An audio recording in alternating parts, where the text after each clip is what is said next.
I'm irritated. Dalton's constipated. This is Yap's Pod. What a fucking entrance. I'm actually not constipated. Yeah, but it rhymes, so it worked. You could have said inebriated because I've been smoking marijuana. Constipated is funny. Poop is funny. I refuse to ever date or marry a woman who does not find farts funny. Like, I don't care if it's goddamn Charlize Theron and she's into me, and then I'm like, she's that's disgusting. I'll be like, bye. Like, no. If you don't think farts are funny, no, if you don't think farts are funny, I'm not interested in you. Bullshit. Charlize Theron, you would be like, sorry, ma'am. No, I wouldn't. I'll never do it again. I'd be like, if you can't laugh at farts, then you ain't the one for me. My goodness. Hello, everyone. How are you doing this week? How's your week been, man?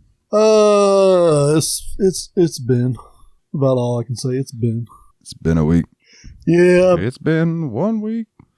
I beat Yakuza Kiwami. We'll talk more about that tomorrow night.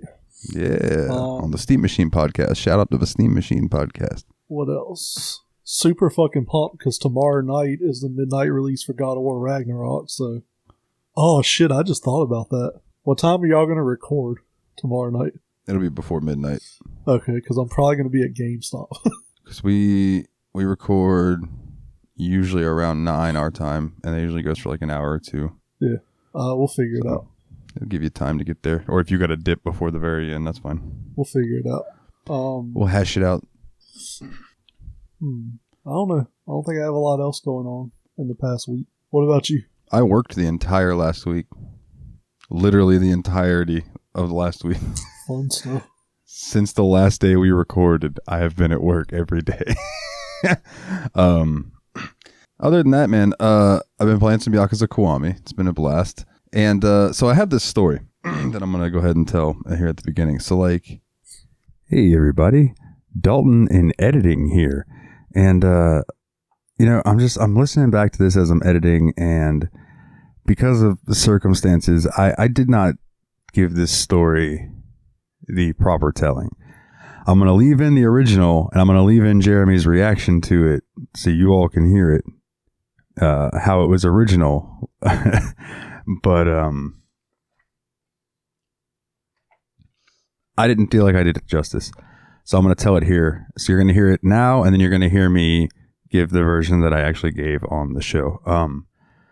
So about 11 years ago, maybe a little more, counting some months, I was at a party, and at that party, I met a girl in a hallway. I mean, she was, around the party all night, but there was one particular moment where we were in this hallway together and we were talking. And I was infatuated with her eyes and the way she laughed. I couldn't get enough of it. The more I stood there talking to her, the more I just wanted to keep standing there and talking to her. But obviously we're at a party, so we ended up drifting on to do whatever we did for the rest of the night. I swear I have a memory as well of us talking in the morning while I was severely hungover before I left. But I could be wrong about that one. That could just be my brain trying to fill in more detail. But I never saw this girl again. I only knew I remembered her eyes, I remembered her laugh, and I remembered her name. So I looked for her on Facebook, couldn't find her. So ever since then, I've been looking for this pair of eyes. I've been listening for this laugh. I've been wanting to find this girl again so I could just know her and be around her. So flash forward. Megan, who you all know in the Discord, and I meet for the first time. She comes to my house. You guys remember we posted the pictures and stuff in the Discord, and when she pulled up in my driveway, as I was standing there leaned against the Murano in my front yard, and I walked over to her, and she got out of her car, and we made eye contact. Something in my brain said, those are the eyes.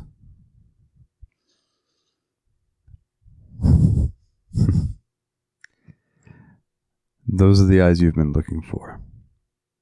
And then I hugged her and I picked her up and I spun her around and it made her laugh, and I said, there's that laugh.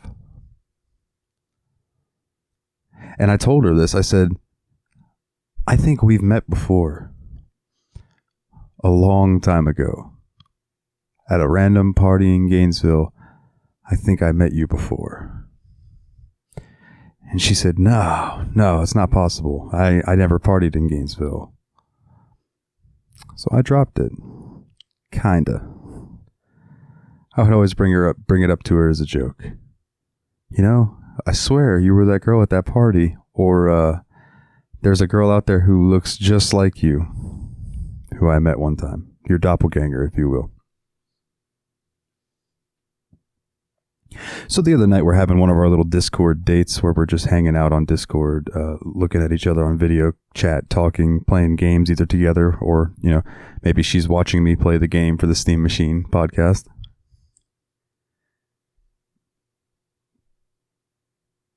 And she says, or I said again, I said, you know, I really do think you're that girl from that party. Because the party was at my buddy Paul's house. And I remember vividly, it was Paul, Casey, and Jerry Lynn who lived there. Well, she says, I only ever went to like 4 parties in Gainesville. 3 of them were at my own apartment, and one of them was at this random apartment complex called The Crossing. And my heart skipped a beat. I told her, The Crossing is where Paul lived. That's where their apartment was at, was in The Crossing. It was Paul, Casey, and Jerry Lynn. They lived in The Crossing across from Santa Fe College. And she got this look on her face. And she said, why would I have been there? I think if I would have been there, I would have been with Stephen Crary. Stephen Crary used to come party with us out at Paul's house at The Crossing. So she sends me a picture of her from back then.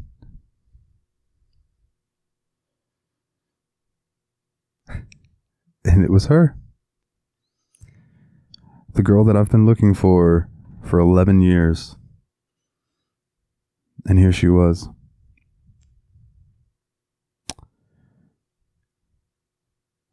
And she loves me just as much as I love her.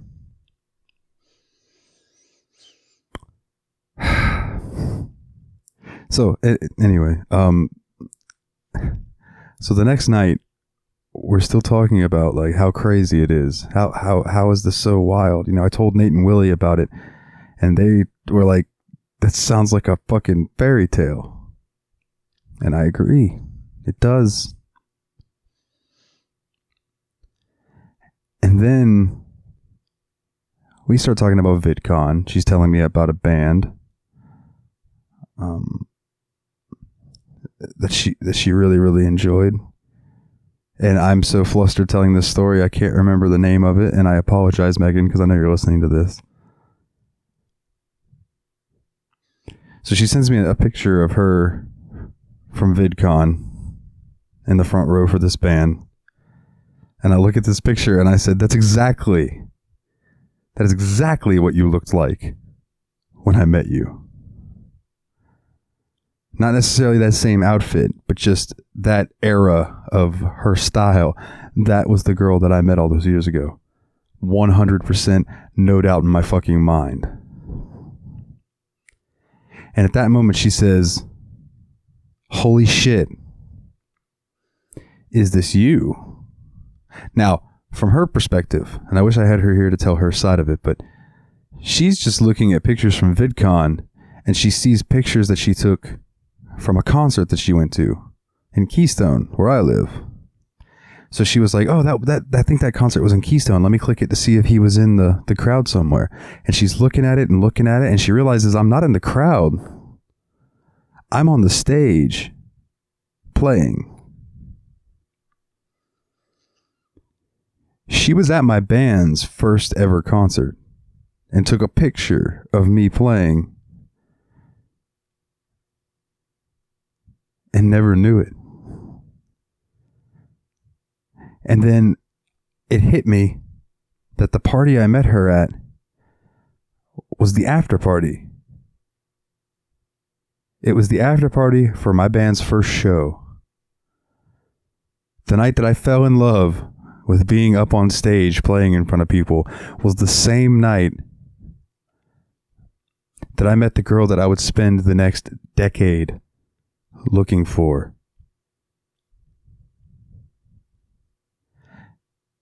And I found her. And I love her. And she loves me.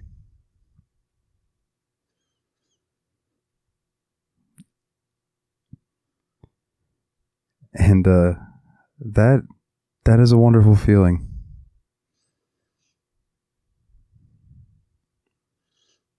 So,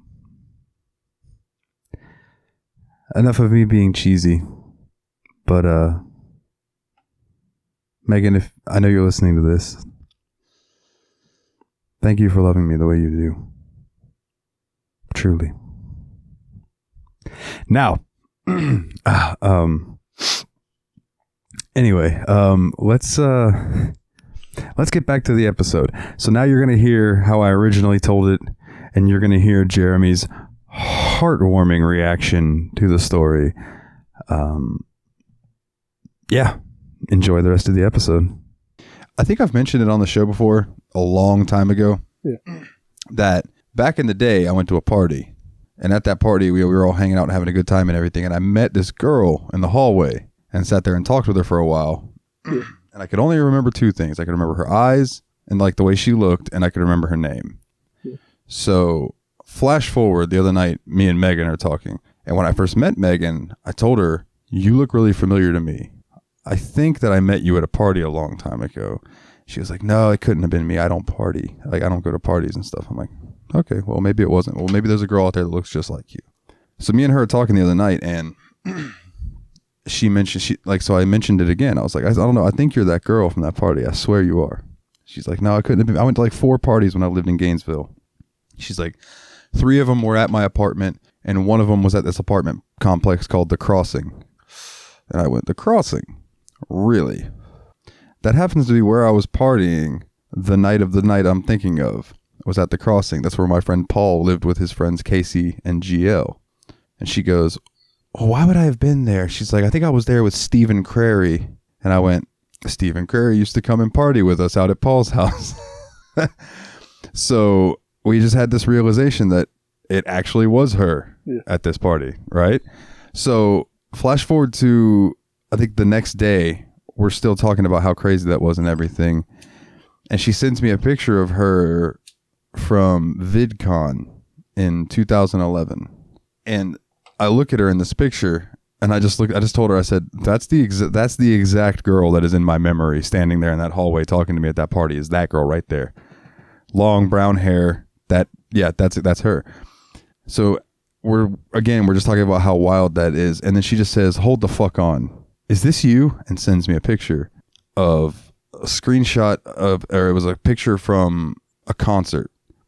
And she had looked at this because she remembered that concert was in Keystone. So she was scanning the crowd to see if I was in the crowd. I was not in the crowd. I was up on stage playing. Yeah. So it turns out that not only did I meet her in 2011, she was at my band's first show in the crowd watching us play. And I'm pretty sure that party I met her at was the after party for that show. that we all went out to the crossing and partied and had a good time. Now, the part of my memory that's hazy is like, I remember talking to her in the hallway during that night, but I also have this memory of talking to her in the morning. So I don't know if her and Steven would have crashed there or if that's just my brain adding more to it. But like, I never forgot her eyes. Like, I always remembered that look and the sound of her laugh. As fucking cheesy as that is, like, that's true. Like, that girl that I always looked and just looked out for her. And that first day when Megan come to my house and she got out of her car and I looked into her eyes and I was just overwhelmed with emotion, I wonder how much of that was me subconsciously realizing that I finally found those eyes I've been looking for. And it's just fucking wild, man. Life is wild. It's a fucking... Fate's weird, but I like it. Well, fuck both of y'all, so yeah. Yeah. So, speaking of relationship-esque stuff, do you want to start off with the congratulations? Yeah. Old Jeffy Poo tricked some girl into wanting to marry him, so. Yeah. Old Jeff's tying the knot with Virginia, his lovely lady. Yes. And we are fucking super happy for you, man. You get the Yabs Pod seal of approval on your marriage. And the seal goes on your buttholes. Yeah. And you can pop those seals after you guys are married. Yeah. Always test drive the butthole before you get married, though. You don't just buy a car without test driving it first. I don't think I've ever test driven a car that I've gotten. See? I'm just like, does this have the features that I want? Yeah, cool. Let's go. Yep. Got to test drive before you buy. But Jeff, we're fucking happy for you, man. Yes, Keep we us posted on the wedding, because like, if I can afford to swing it, I would absolutely love to go. I'm going to come regardless. I'll just figure it out later. Well, see, one of my best friends lives in the Chicago area, so I'll probably go up for like a week and hang out with him, then go to the wedding. So that'd be chill. Yeah. That'd be chill. Let's see. PSVR 2. Yes. They released the price point for that bad boy. Yeah, and fuck that shit. $550. That's $50 more than a PS4 or PS5. PS5. Really, yeah, $150 more than a digital PS5. So, but also look at it like the Oculus and shit's also very expensive. Yeah, I mean it's supposed to be amazing, but I don't think it will sell a lot at that price point. I mean, didn't the first PlayStation VR come out at a pretty high, like come out at like $400? I want to say it was like $400 or $450, and then I got one for like $300, I think, on like a Black Friday sale. I think mine was like $250, something like that. Yeah, $250 or $300 on a Black Friday sale. I think it'll come out at $550.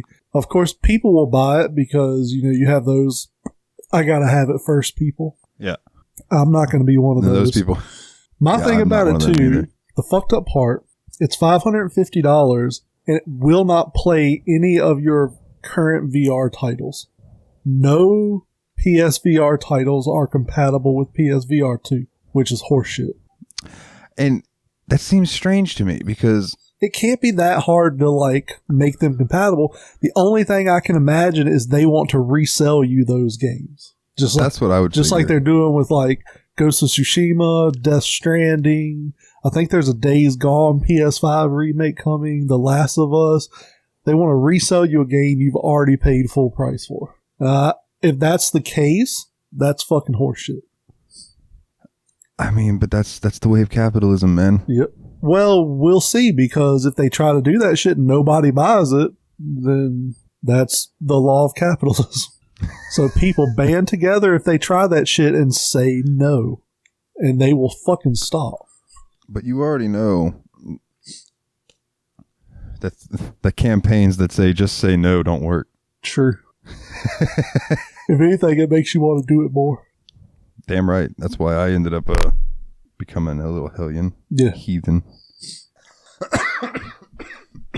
I would like to experience the PSVR 2 though. Like, I think it would be cool to sit down with. Like, say, what if they came out with like a badass God of War game for the PSVR 2? Yeah. It might be worth checking out once the price drops. And that's just personal. Because like you said, there's going to be the people who are going to rush out there and get it first day. Yep. And good for them. But when they hit like a bundle with the controllers, the headset, and maybe like a couple of games for around like $300, I might buy one. but I'm not paying after tax almost $600 for a VR headset. It's just not happening.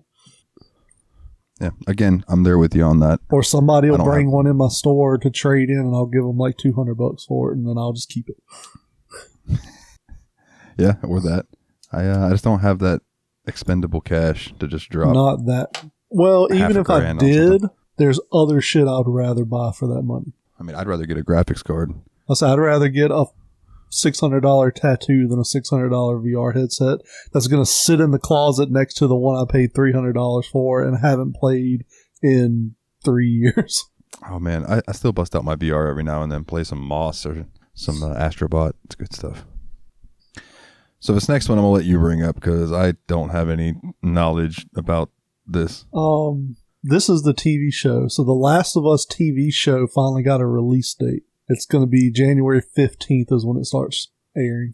Interesting. So that'll be not that long before my birthday. I think it's going to be pretty good. HBO has not really done much that wasn't, at least not initially. Like a few shows kind of trailed off at the end, but like I'm going to watch it either way. And if it's bad, I'm going to fucking just destroy it on this podcast. So like I had high hopes for Halo, and Halo wasn't terrible, but it definitely could have been better than it was. Bro, I think I watched 2 episodes of Halo and checked out.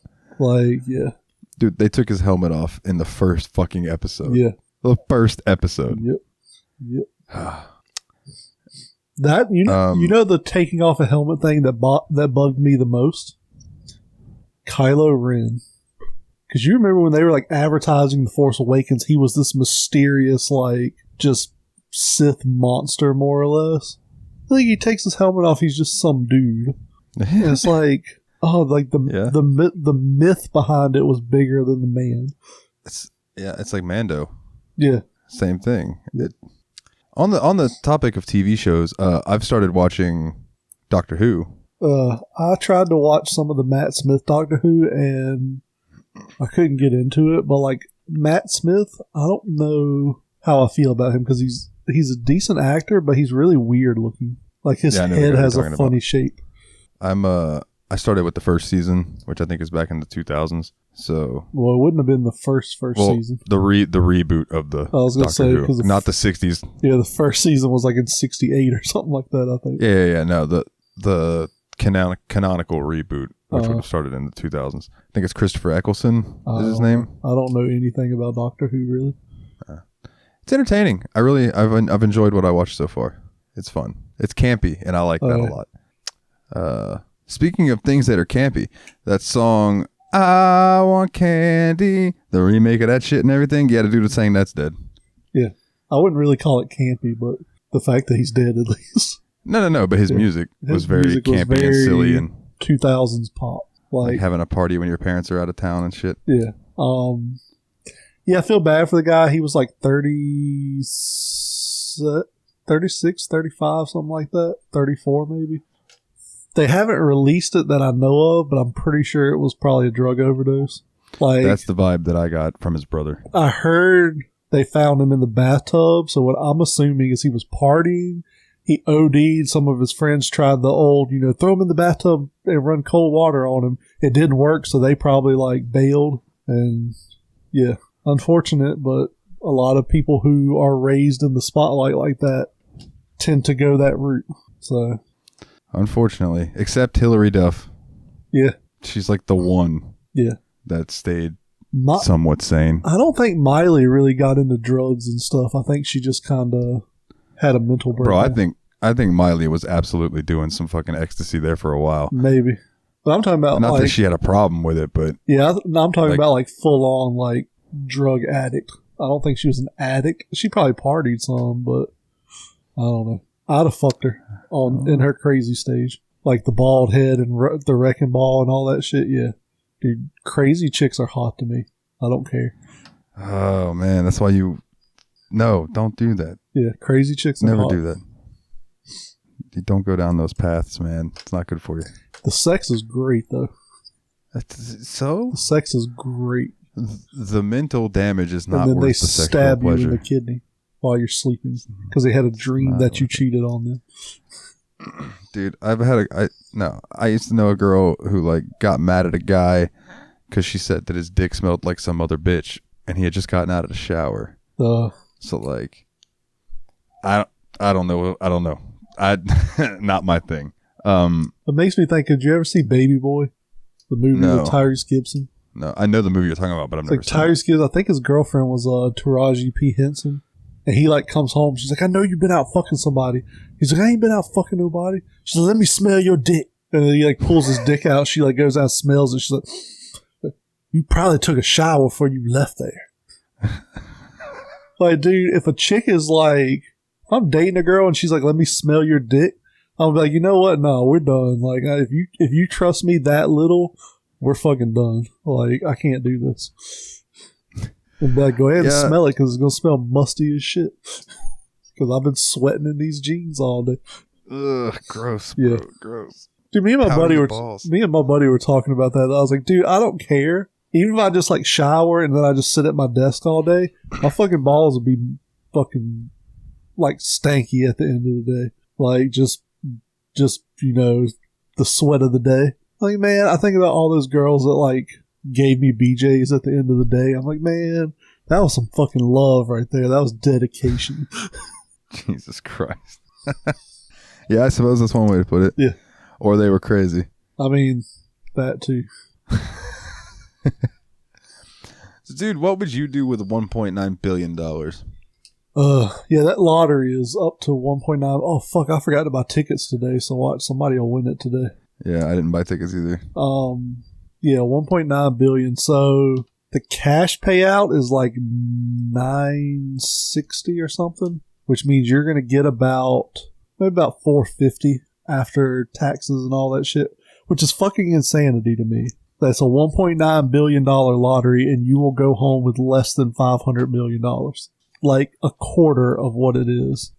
I would still be happy with $400 million. I would take it, but I have always been an advocate of if you win the lottery, take the lump sum, don't take the annual payouts. But at $1.9 billion, so the way the annual payouts work for anyone who doesn't know, you get a check once a year for 1/30 of the amount you won. So you get 1/30 a year for 30 years.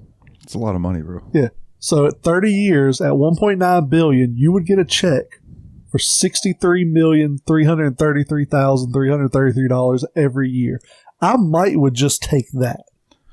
Yeah. Because 63 million a year, even if you pay half of that in taxes, you're looking at 31 million. I told my buddy, if you take 10 million of that, because we were talking about it, he was like, oh, I probably would just, I'd still work to have some income coming in. I'm like, dude, if you took 10 million of that 30 million you get every year, put it in just a regular ass savings account that makes 1% interest, you make $100,000 a year interest off of that. Like, so if every year you put $10 million of the money you get into that savings account at 1%, in 10 years, you will be making $1 million a year in interest. I was like, it's fucking insanity. Like, that's how rich people stay rich. Yeah. And it also proves that if the average person wants to make NFL player money, that they have to be lucky enough to win the lottery. Yep. So, yeah. Gotta love it. What would you do with that money?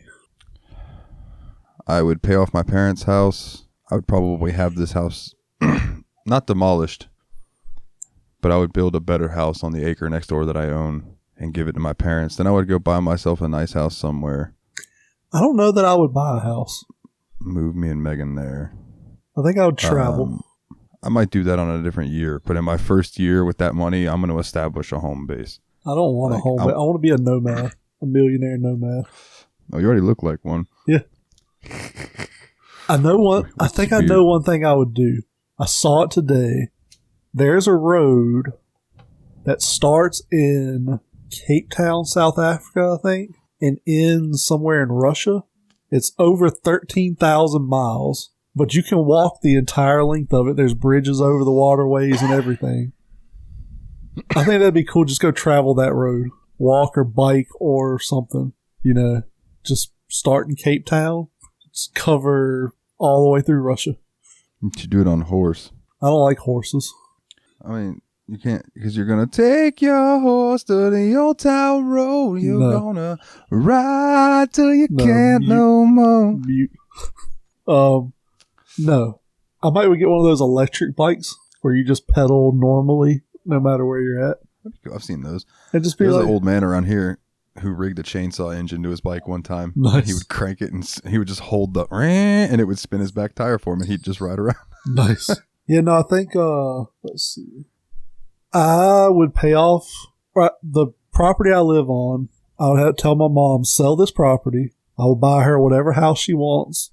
She can retire. My stepdad can retire. I'll buy him new cars and all. I was like, but under the stipulation, I have a room in the house. And then I'm just going to fucking go. I'm just going to go wherever I want, whenever I want. And when I feel like coming home, I'll come stay in that room. I don't know, man. I guess we differ there then, because I want a house. I want a home somewhere that I can know that when I get done doing whatever I go do, I come back, I have my base established. Everything's where it should be. I like that.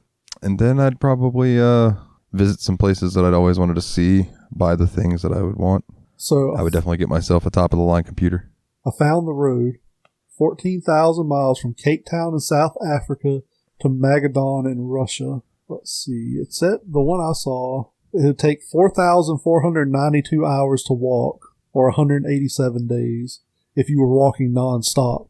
You walked 8 hours a day, 7 days a week, it would take you 562 days to walk that journey. So you're going to walk one road for an entire year? Almost 2 years. A year and a half. You're going to have to Forrest Gump that shit. Why? Why not? Because I figured you'd want to drive that, not walk it.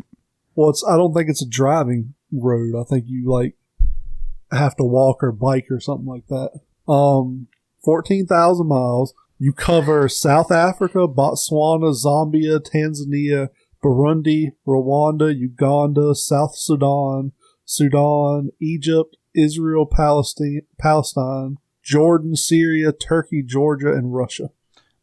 Bro, I don't think you could handle that heat. I mean, I'm just being real with you. It's hot as fuck in Africa. I'm rich, bitch. I'll pay some motherfucker to walk with those big ass leaf fans. Just fucking fan me the whole time. Maybe that's what I do is I just pay a bunch of motherfuckers like $1 million each to carry me on one of those Egyptian pharaoh things. Oh my God. You would end up on the news somehow. Oh, yeah. Like someone would say that you're exploiting people. Oh, yeah. I'd be like, I'm paying each of these guys $1 million to do this. You know how much $1 million is in Botswana? Like, this dude's going to own Botswana when I leave. I was going to say an unfathomable amount. Yes. Yeah. This guy's going to be like, look at me. I'm the king now. I am the king. I am the Black Panther.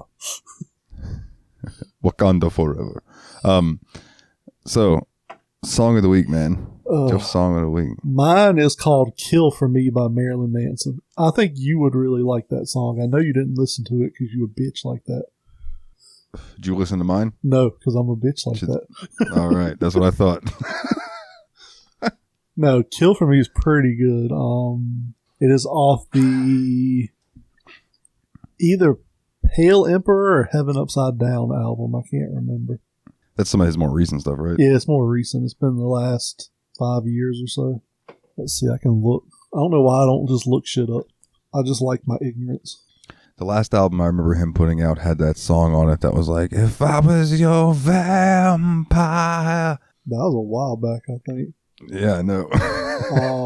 Let's see. It is on Heaven Upside Down.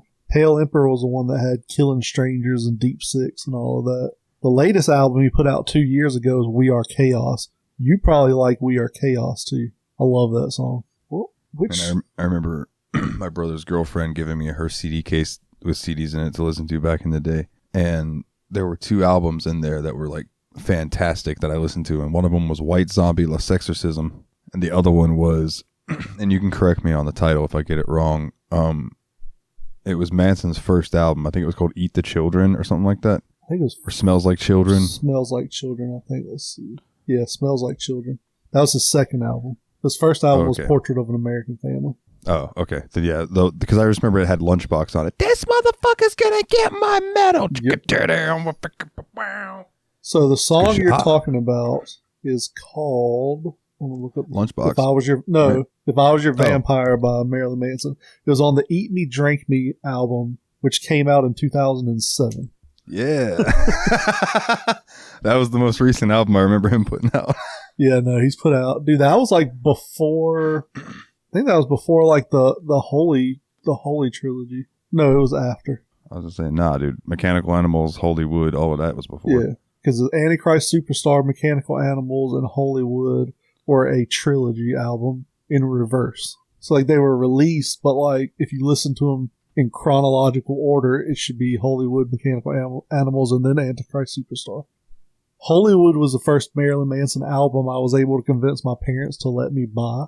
And so it's probably one of my favorites because it's just such a fucking dark album. And I love it. Oh, that so opening song is much. one of the best openings to any album ever. Oh yeah, where it's just like God Eat God. And you could hear like the revolver barrel just clicking.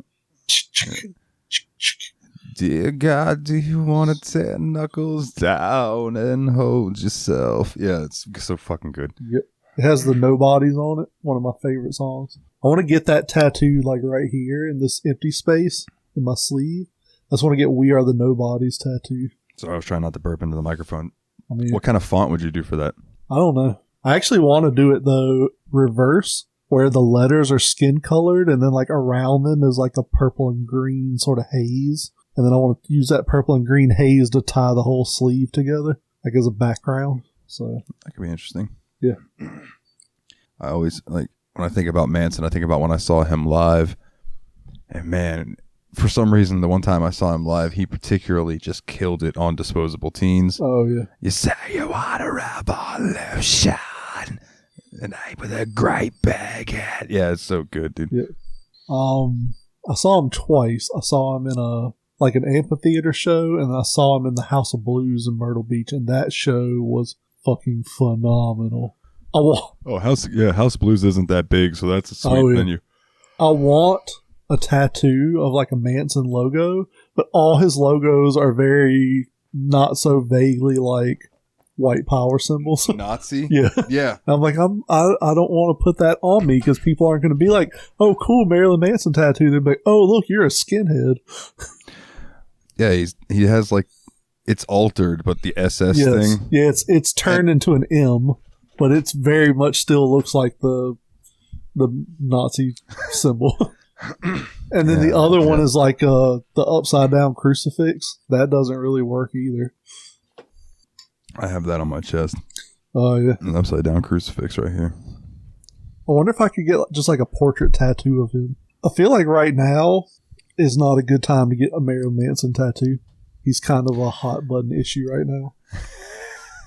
Yeah. I would say that you're probably correct on that assumption. Yeah, it's this. It's 2 M's instead of 2 S's, but it still looks very... Oh, that's not as bad as what he used to have. He used to have one that was 2 lightning bolts. Yeah. That they weren't S's, but they were lightning bolts. Well, it was this one. But it looks very swastika-y.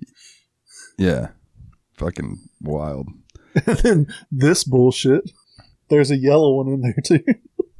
Like, it's a fucking swastika made of M's. Yeah, it's all about that shock value. That one could be cool. It says his name on it. That is cool. That reminds me of Kingdom Hearts in a way. Yeah. Yeah. Like, none of these really make good tattoos. Except the heart one's kind of cool. Like, the lightning bolt definitely looks like a Nazi symbol. The Osiris symbol's kind of cool, too. Yeah. I just don't know if there's anything bad attached to it. Because people just tend to pick things from the past that are like, hey, that looks cool. Let's use it for our bullshit. Yeah. Let's see. Like swastikas in general. Yeah. It was a sign of peace until it wasn't. This is a new one that's actually kind of cool looking. I haven't seen before. Like, that could be that is cool. That'd be a cool, like, finger tattoo or something. Yeah, or like your wrist and have that line going down that vein in your wrist. Oh, yeah. That would hurt like a motherfucker. When I was in my early 20s, I wanted to get coupon lines across my wrist. Like the little dotted lines with the little pair of scissors at the top. And my tattoo artist refused to do it. And I was like, now that I'm older, I think about it. I'm like, yeah, that's probably like really fucking insensitive to people who have like lost loved ones to suicide. Like, it's almost like mocking that. Yeah, so Yeah. probably not the best idea. Yeah, Jeremy out there wanting to get a tattoo that would just scream, "Cut my life into pieces. This is my last resort." So instead, I think I'm just going to get a photorealistic tattoo of old Greg on my ass cheek. I'm old Greg. And if I ever meet Noel Fielding, I'll get him to sign it, and then I'll go get the signature tattoo. Like, Noel, sign my ass. But you got to get him to sign an N on one cheek and then the EL on the other cheek, and then he can finish his signature on your right cheek. Yeah. What about my song of the week? What is your song of the week? It's by a band called... What dreary song do you like to have sex to this week? So it is Typo Negative, Be My Druidess. Who are they? And it's actually a very... I wouldn't call it dreary. It's almost like a dreamy sounding song. It's got like almost like a late era Beatles thing going on. Yeah. But it's good. It's a good song. The lyrics are dirty as fuck. But man, just the way the piano and the bass and the guitar all meld together well. It's beautiful. It's a beautiful song. I recommend to check it out. I will probably forget to do that. But... Yeah, well, I'm talking to the listeners. I know you won't listen to it. Yeah. I mean, you're not going to listen to my song either, so... I might go listen to that whole album. You don't even know. I like Marilyn Manson. The album's pretty decent. There's some good songs on there. So then, I do believe, my good sir, that leads us into our questions of the week from our lovely, lovely listeners. The first one coming from one Ostara.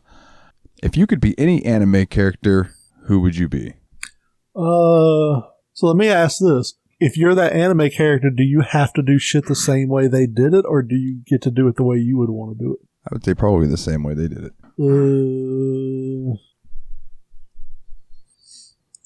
Can I be that Mr. Mom that fucks Ash's mom? Ash's dad, the Mr. Mom. I mean, I suppose if that's what you would like to do. I mean, if I could change shit, I would want to be Light Yagami. Get the Death Note, but then be way fucking smarter with it. That's fair. Other than that, it sucks because like most of the cool characters get their asses fucking beat all the time, and I don't really want to get my ass beat all the time, even if I win the fight. But then I'm just like beat to within an inch of my life. Yeah, that's the thing. I think a lot of those popular fighting anime is, everybody gets their ass beat at some point, except unless you're One Punch Man. Yeah. If I have to do it the same way they do it, I'd probably go with Lucifer from Devil is a Part-Timer, because he basically is just like a computer guy who is agoraphobic and just stays in the apartment all the time eating and complaining. That sounds pretty fun.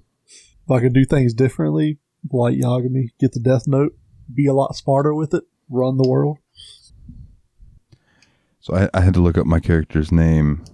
But I want to be Soma Yukihira, who is the main character from Shokugeki no Soma, which is Food Wars. Yes.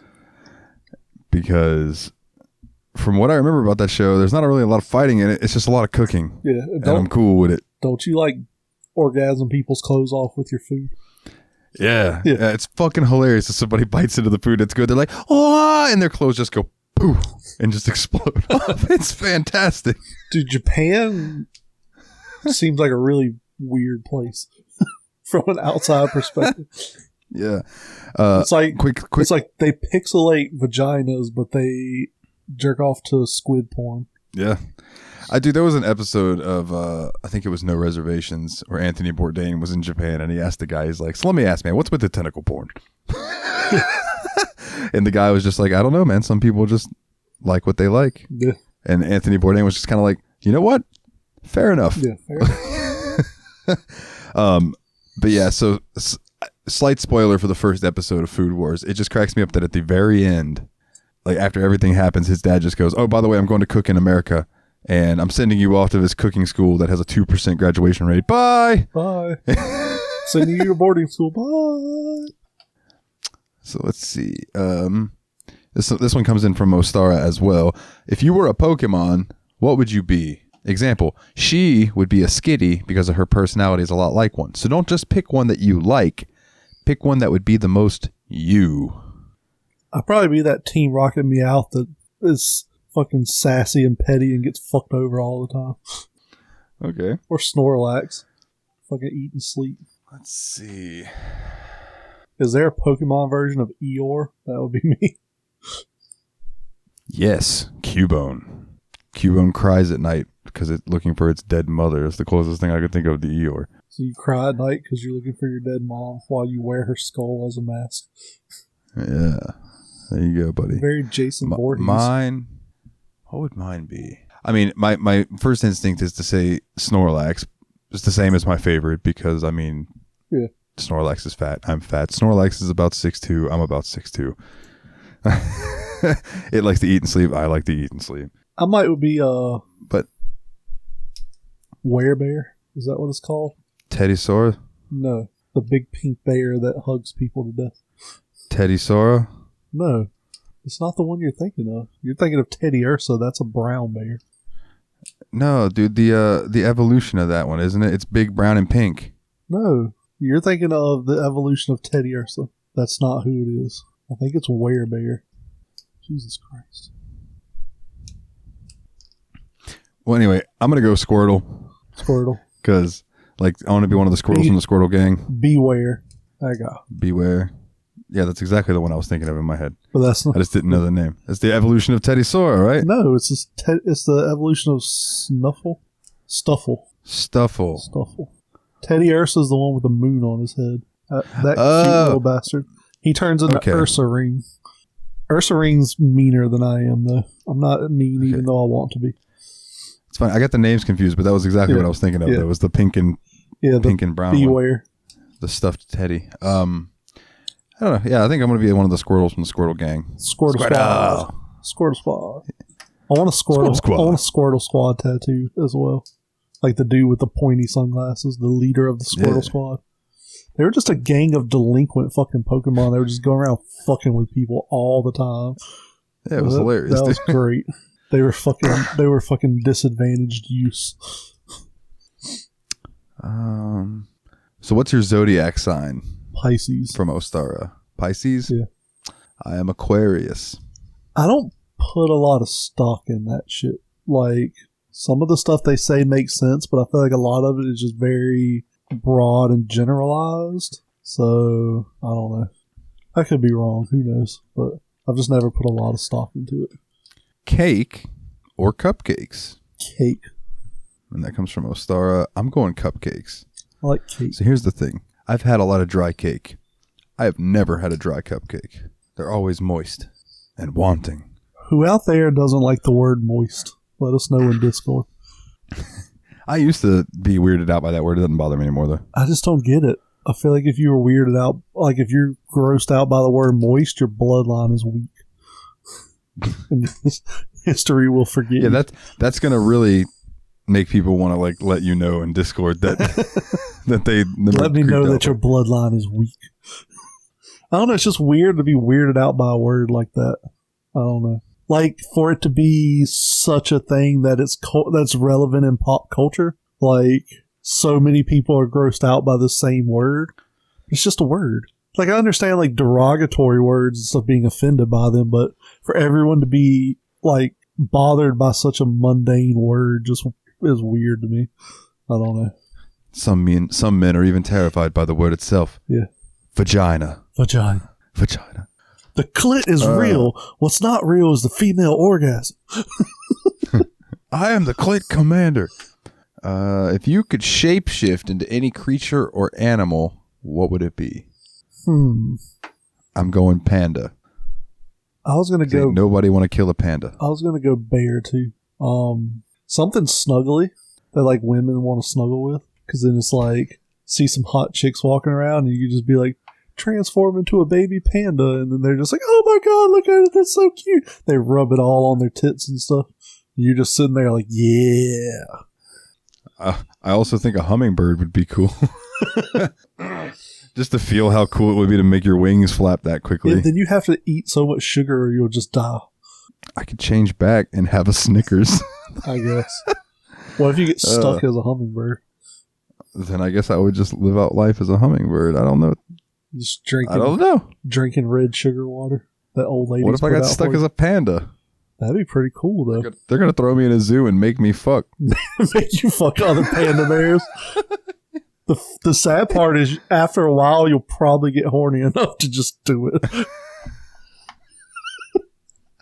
And that's when I transform back. And all of a sudden, mid fucking a panda bear, you just turn back into a dude. There's a man fucking a panda in this exhibit. I repeat, there's a man fucking a panda in the exhibit. You hear one of the zookeepers like, I'll get the trank gun, and the other guy's like, no, get the real gun. We're killing this motherfucker. This is for Harambe. The female panda's in love with you and like dives in front of you and takes the bullet for you. And then one of the other fucking pandas stands up, and it's the panda from Tekken, just starts beating ass. Yeah. It's now it's there's a panda revolution. Panda. You just hear Jack Black's voice going, let's get out of here, Dalton. Skadoosh. Boom. Oh my god. Tremendous. So let's see, what kind of bear would I want to be? A Berenstain? Yeah, a Berenstain. I don't know. I would say something like a dragon would be cool, but then everybody would either want to kill you or like trap you and study you. So I feel like something normal and mundane, but like kind of exotic. You could be a bald eagle. They're protected. Nobody wants to pet.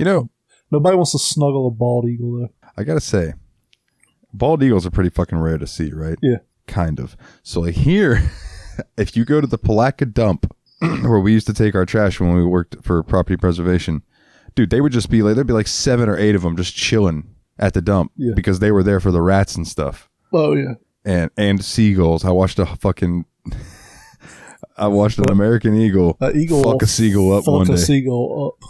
I mean, they're just flying rats anyways. It was just, man, it was wild. Yeah. And there was a day I might go panda bear as well. I feel like panda bears are pretty snuggly. They're fucking, like, they look snuggly, but in real life pandas are fucking vicious. Like, did you see that one where he, like, took that guy by the leg and tried to pull him through the cage? Yeah. Trying to fuck him up. That shit was brutal. Yeah. That's why I don't like to get close to cages like that. I was like, I want to look at you through a big glass window. Yeah. Not a chain link fence. Yeah. But yeah, probably like a panda bear, baby. Ugh. So let's see. How do you combat burnout working at a shitty dead-end job? I wish I knew. I used to just spend all my money on stupid shit. And yeah, nothing really helped. Like, I just hated it. I don't know. I'm trying to think if I have a real answer for that. It's hard. Like, I don't know how to combat the burnout. It kind of just happens. You kind of just got to work through it. Yeah, you kind of got to power through it. Music, if you can listen to music, and if you can't listen to music at work, then just like, when you get home, just start banging it out. Yeah, banging helps. No, I didn't mean. I didn't mean that. Banging helps burn out. Find a cute coworker and fuck them in like a storage closet. It makes the days a little more interesting. I tried that once, didn't pan out, but tried to talk this girl into going out in the warehouse and fucking behind some pallets. Didn't work out. But hey, I mean, it would have made the day a lot more fun. And I was on the clock, so that would make me a fucking prostitute. So, one thing that I do to entertain myself at work is when I'm in the cooler and I'm working in the cooler and nobody else is around, I start talking like this and I just fucking entertain myself. I do that sometimes. I talk in like weird accents. Yeah. Like this one day, I'm like, this motherfucking guy comes up to me trying to be a gangster, and he's holding a fucking Arnold Palmer. What kind of fucking gangster drinks an Arnold Palmer? And I just do shit like that to entertain myself. Yeah. So let's see. This is the question when I read it earlier today. I was like, what? In a worldview where every good thing that happens is a blueberry pancake and every bad thing is a shit flapjack, stacked in sequential order, how much are you looking forward to breakfast? And that comes in from Dane. Not at all, because even if only one bad thing happened to you, that means you're eating a stack of blueberry pancakes with a slab of shit somewhere in it. Like, I mean... Oh my goodness. Do you disagree? I mean, no, I don't. I mean, I wouldn't look. My stack would have a bunch of fucking shit pancakes in it, but yeah. Mine would be like good pancake, good pancake, good pancake, and then I go to work and it's like nice couple stacks of shit. Yeah. Then good pancake, good pancake, good pancake. Yeah.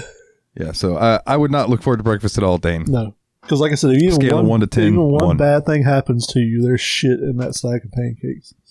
And that's not going to be good. Just the thought of that grosses me out. Like somebody just like hides a turd in a stack of pancakes and you don't know it's there until you get to it. Like the fucking what's the dickhead that was on Family Guy? The fucking political guy. He was trying to get Brian to read his book. He's like, I tell you what, I'll hide a piece of bologna somewhere in the book. When you get to that page, hey, piece of bologna. Rush Limbaugh. I don't remember what you're talking about. Because Brian was reading the book and he like started agreeing with everything Rush said. And he's like, all of a sudden a piece of bologna pops out. He's like, oh, piece of bologna. Jesus. But bologna has pork in it, doesn't it? Isn't pork not good for dogs? I mean, he's Brian. He drinks fucking Jack Daniels and shit. So that's fair. That's fair. So this next question is for you. Who are the crazier racing drivers, F1 or World Rallycross? Now, I want to go ahead and say, just without really knowledge of in depth of either, I'm going World Rallycross. Yeah, World Rallycross drivers are fucking nuts. Like F1 drivers, there's inherent danger to it, but those cars are over engineered for safety. Like, you can still die, but you can die racing anything. F1 or World Rallycross drivers are out there doing fucking nutso shit. Like, yeah, they're the craziest motherfuckers by far. The fact that they're relying on the dude sitting next to him or the chick sitting next to him with a map, being like, not even okay, a map. They have a notebook with all the turns written down in it. All right, you're coming up 150 meters, or 150 meters. Yeah. Hard right. It's not even hard right. It's a scale of 1 to 5. 1 being the tightest turn and 5 being the most open turn. So you'd be like, it'll be like 150 meters, crest, right 3. It's like right 3 into sloping left 5 into right 1. Like, yeah. So you have to decipher all that shit in your head while you're driving 100 miles an hour down a fucking bike path with trees and shit on both sides. Like, yeah, while it might be raining. Yeah, it's maybe snowing or whatever. Yeah, like fucking rallycross drivers are nuts. That being said, I would love to like not try it because there's no way I could do that, but like to ride along with one of them on like a ride along experience thing, I think would be pretty fucking cool. Like, I've said it on this podcast before. I'm not really afraid of dying. Like, I don't care. I've lived enough. Like, if I could go out doing something cool as fuck, that probably would be a cool way to go. But, I mean, it is what it is. I don't know, man.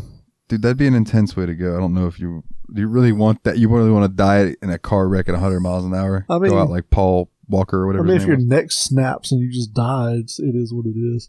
If I'm like trapped underwater in a car, drowning to death, that would kind of suck. God, I don't even want to think about drowning, bro. Yeah, I don't. Drowning and burning to death seem just like fucking horrible. Awful. At least if you're burning to death, you can like take deep breaths of smoke and at least pass out and then fucking die like that. I mean, you could technically take deep breaths of water and pass out too. Yeah, I suppose that's true. Speed up the process. Yeah. So. From Ostara, if you could have gotten any job in the world, what would it be? Film director. I'd love to be a film director. I think I'm going to go, I would like to be like a private chef for a celebrity. Like they have me come and cook their meals and stuff for them, and then like... You could be my private chef when I'm a famous like Tarantino level film director. Then all you're going to get to cook is microwaving pizza or bagel bites and making my lasagna that only has ragu sauce and Parmesan cheese in it.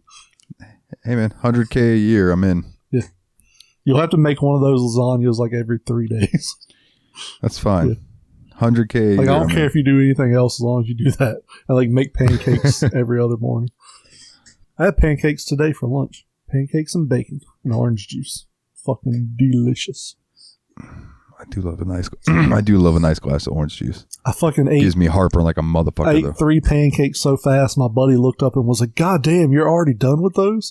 I was like, "Yeah, I eat fast as fuck, man." Bro, as long as you're not like Lenny.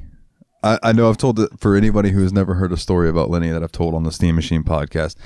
There was a time in the work truck that Wes told me about where, so here's how it goes. So there's a McDonald's, you go through a drive-through, then there's like, you go forward 1.5 feet, 2 feet. No, I'm sorry. It's more like 10, 15 feet. And there's a stop sign. Then you take a left. There's another like 30 feet to a stop sign. And then just like down the road, 5 seconds is a auto shop. Yeah. So Wes tells me that they went to the McDonald's. They got 2 sausage biscuits. And he pulled away from the window, handed Lenny his food, got to the stop sign, turned left, got to the next stop sign, turned right, drove by the auto store, and Lenny was throwing the wrapper into the bag. He was done. Yeah. And Wes goes, "Damn, you ate that biscuit fast." And he goes, "Oh, I ate both of them." Yep. And he was like, "What?" He goes, Yeah, dog, like I ate both of them. And I'm like, "What? How did he do that?" Wes goes, "I have no fucking idea. He didn't even touch his drink. He just dry stuffed those fucking biscuits down his fucking gullet." Dude, if you get like a double bacon, egg, and cheese sandwich from Burger King, and it takes you more than like a minute and a half to eat that, you're taking too long. Dog, no. You're taking way too long. You need to learn how to chew properly and taste your food. Fuck that shit. It tastes good. That's why I eat it quick. I want as much taste as quick as possible. Savor that shit. Just wait, because we're going to hang out in person and you're going to see how I fucking eat, and you're going to be like, God damn. Like, I've had people be like, "Were you in the military?" And I'm like, "No, I just fucking eat fast." My goodness. Yeah. Fuck, marry, kill. Marge Simpson, Lois Griffin, Francine Smith. This comes in from Jeff. I think I'm going to marry Marge, because Marge seems like probably the most supportive wife of those 3. I'm going to kill Lois, because Lois is kind of a bitch. She's kind of self-serving. So I guess that means I'm going to marry Francine. Or no, I'm going to fuck Francine. So marry Marge, kill Lois, fuck Francine. I am going to switch up your last 2 answers. So I'm going to marry Marge as well, but then I'm going to fuck Lois and I'm going to kill Francine. Lois is just like I said, she's so fucking self-serving sometimes. Like, it sounds bad, but I kind of hate the way she treats her children. Like, oh, dude. Bro, Francine is just as bad.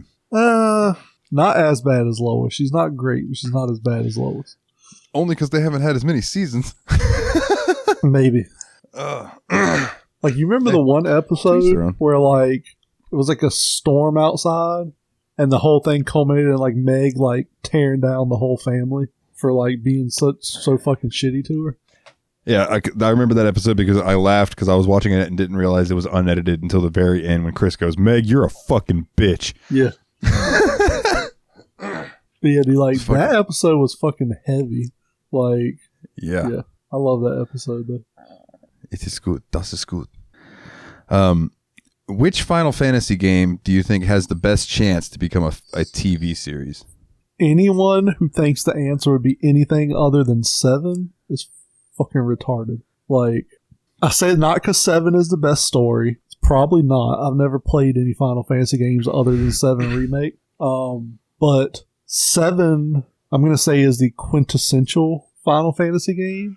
Whereas, like, most people know Final Fantasy as Cloud and Tifa and Garrett and all of them. Like, that would get the most viewers for a TV show or a movie, I think. So, like, I know there's other games that are probably better. The stories are better, the characters are better, whatever.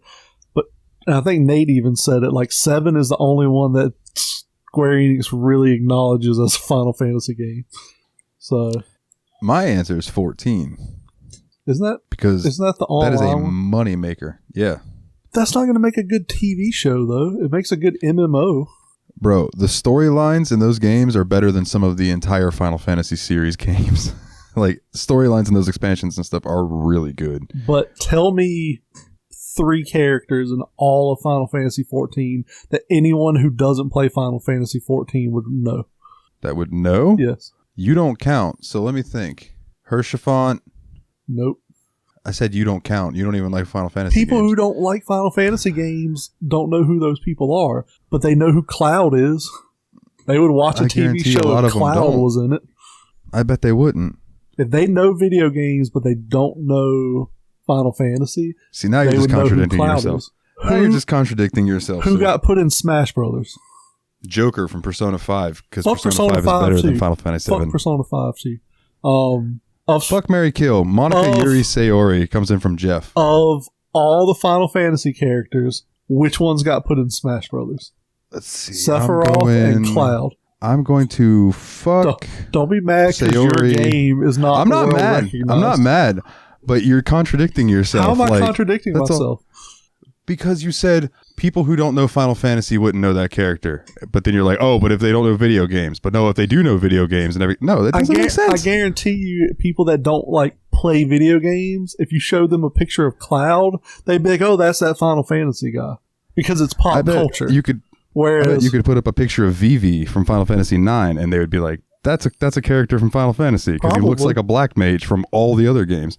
Probably, but they would be like, I don't know what game or anything. Like, they probably wouldn't know what game Cloud was from. They'd be like, that's that Cloud guy from Final Fantasy.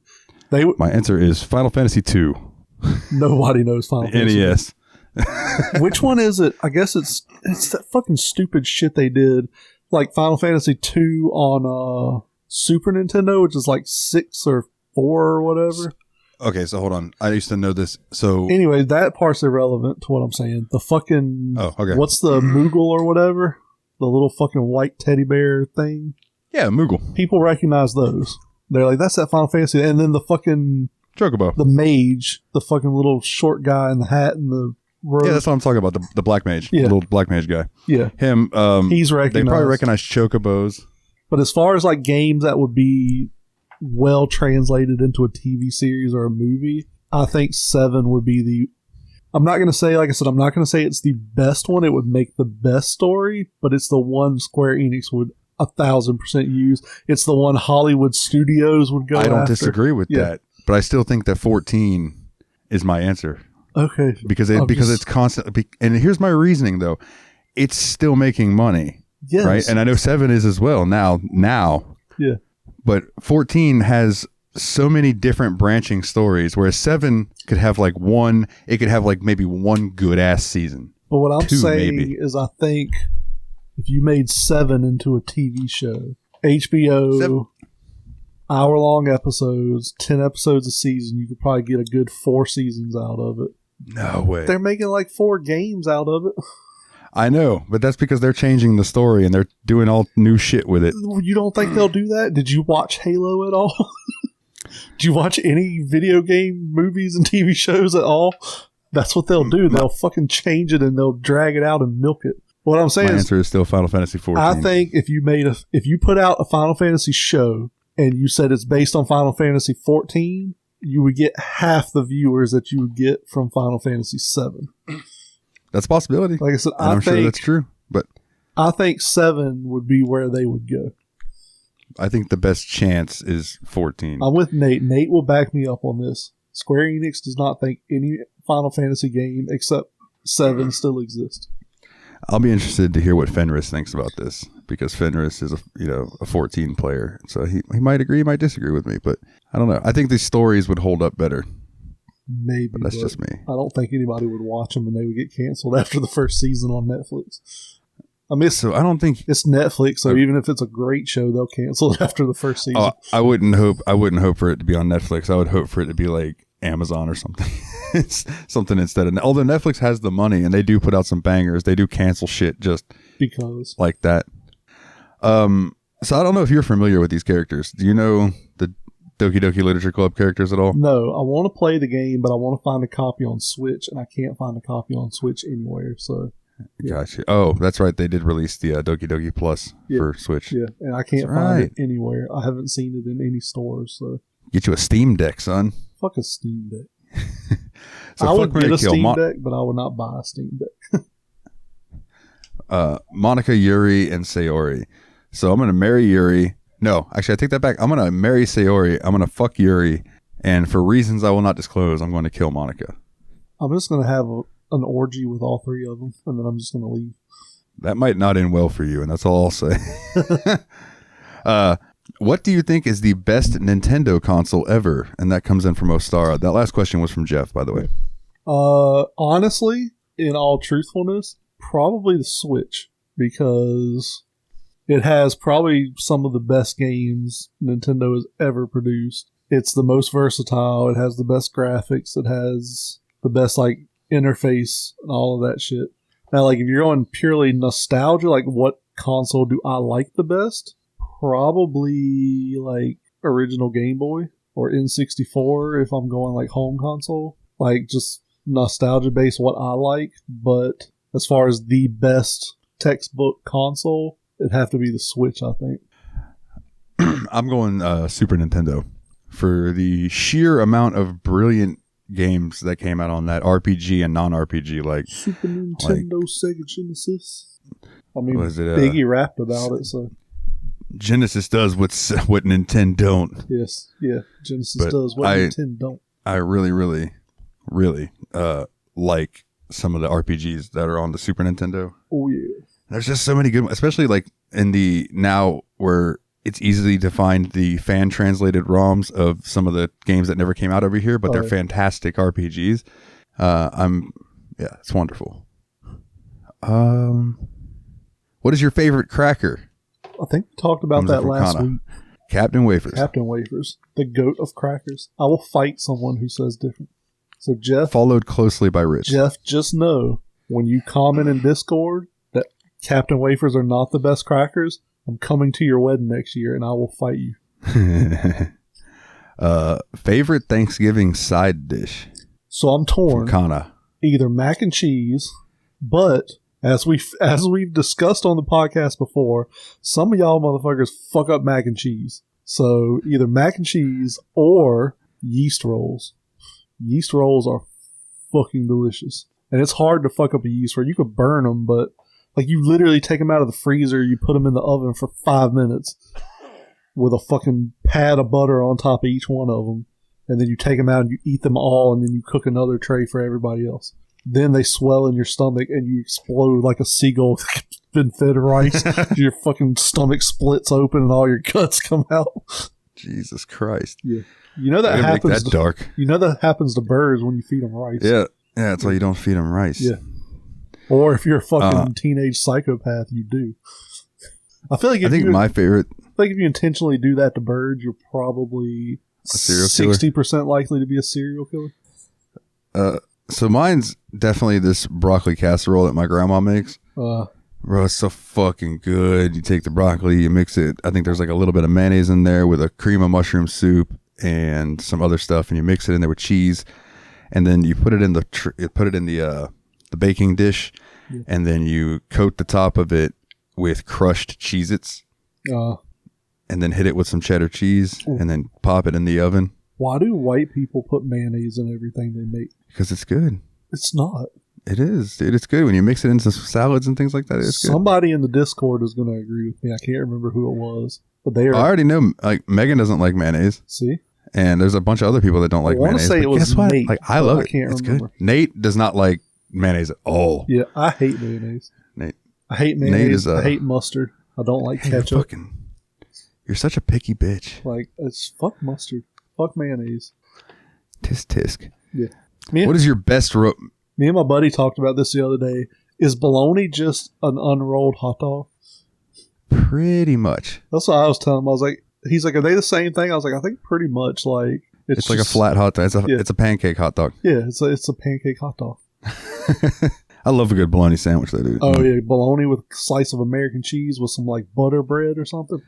Yeah, with some mayonnaise. Don't fry that bologna either, though, man. That fucks up a good piece of bologna. Fried bologna with some eggs and grits and stuff's not bad, but that's a whole different meal. I don't like it. What is your best romantic date idea? From Ostara. Yes, thank you. From Ostara. So if I'm taking someone out on a date, I have this first date idea that I think is cute. It's probably lame, but I want to go to like get something to eat, something, kind of casual where we can talk and get to know each other a little bit. Then I want to go to the bookstore. I want us to separate and each pick out a book for the other person and then explain to the person why we picked that book for them. I think that would be cute. And then I can dig that. Your second date or third date or whatever, you could discuss the books. Like, I think that'd be kind of fun. Yeah, that would be interesting. Like, I don't think that's lame at all for what it's worth. Yeah. Like, that's a cute idea. Let's see. I think I would really like to like go out, eat at a decent to nice restaurant. You know, it doesn't have to be like 5-star restaurant or anything like that. But then, you know, afterwards, just kind of go walk around. Maybe go like, I don't really drink, but you know, if we get a drink at the restaurant or whatever, that'd be fun. And then just kind of walk around and see the sights of wherever we're at. But I would like to end the night just like snuggled up on a blanket on the beach, listening to the waves crash, looking up at the stars. Maybe they see a shooting star or 2 or 3. You know, I think that would be that'd be really fun. Some of my favorite dates are like going to play putt-putt or race go-karts, or go to the mall and people watch. Just shit like that. Like, I think that shit's fun. Just doing kid shit, teenager shit. Like, let's go make out in the car in the mall parking lot till security comes up. It's like, what's going on out here? Why are these windows fogged? Why are these windows so fogged up? We're sweating in here, sir. Yeah, we're listening to Richard. We're listening to Richard Simmons on cassette tape. Getting a little steamy in here. I would also this other idea that I've had. So light a bonfire in the backyard. Yeah, and then throw their body on it as a sacrifice to the god of light. Oh yeah, absolutely. But like sit out there, like, and maybe have some friends over or whatever, so they're distracted. Yeah. And go inside, leave flower trail going into the room with like a gift for them of some sorts with the flower around it. I've done something similar before, and it wasn't appreciated. And then she comes in the room and you're just standing on the bed doing helicopter dick. No, not quite. Not quite. I'd like to be sitting there like strumming my guitar for her or something. Your penis air guitar. I know you did that. Like, you just pull your penis and you just play it like a guitar in the mirror. I've never actually played my dick like a guitar. Never played your dick as a guitar? You're going to do it next time you shower now. You're be standing in the mirror and you're like, oh yeah, Jeremy was talking about dick guitar. And you just make... My God. Mine probably plays more like a ukulele. For those not paying attention, that was a small penis joke. Peanut butter, sir. Do you prefer creamy or chunky? Creamy. Comes from Kana. If you eat chunky peanut butter, you're a terrorist. I fucking love chunky peanut butter. What's wrong with chunky peanut butter? Chunky peanut butter is gross. No, it's not. It's gross. I like creamy. Delicious. Personally. I like them both. I like creamy. I don't like chunky. Like, if somebody says, hey, you want a peanut butter and jelly? Yeah, sure. All we have is creamy. That's fine. All we have is chunky. That's fine. Like, either way, I'm cool with it. Like, I love peanut butter. What if your buddy's like, hey, you want a peanut butter and jelly sandwich? You're like, sure. And he pulls the peanut butter jar out and he twists it open, and there's a dick-sized hole right in the middle of the peanut butter jar. What does that have to do with anything? Would you still want to eat the sandwich? Would you? No. Well, there you go. I don't know. You might like dick peanut butter. Nobody wants a dick butter peanut sandwich. Butter. You like nuts in your peanut butter. I do. I like peanuts in my peanut butter. There you go. He's going to put some extra nut in it. Peanut butter with peanuts in it is not bad. He's going to penis nut in it. So, what was a house chore that you did as a kid that you still hate doing to this day? And that comes in from Hefe. Dusting. I hate to dust. Folding clothes. So I don't mind folding clothes. I put on like a podcast or music or whatever, and I just do it. Like, I don't mind laundry. I don't mind doing dishes. I hate dusting. I guess it's just because I'm fucking awful at folding that I get mad at myself because none of my clothes look the same. Like, I don't have a good folding rhythm. You got to get one of those shirt boards. A what? A shirt board, like Sheldon had in Big Bang Theory. You lay your shirt out on it and you go clack, clack, clack, and it folds it into a little rectangle. Oh, yeah, that would be sweet. I mean, they're on Amazon for like $10. Don't be a cheap ass. I have better things to spend my money on, sir. I'll just keep my clothes in a neat pile. I like doing laundry. It's therapeutic. What is your favorite store brand cookie from Hefe? I don't know that I have a favorite store brand cookie. I think he means like Oreo, Chips Ahoy, like the kind you get in the store. I mean, if that's what you mean, probably Chewy Chips Ahoy or EL Fudge cookies. If you're talking about like the Great Value brand or something, like, I don't know.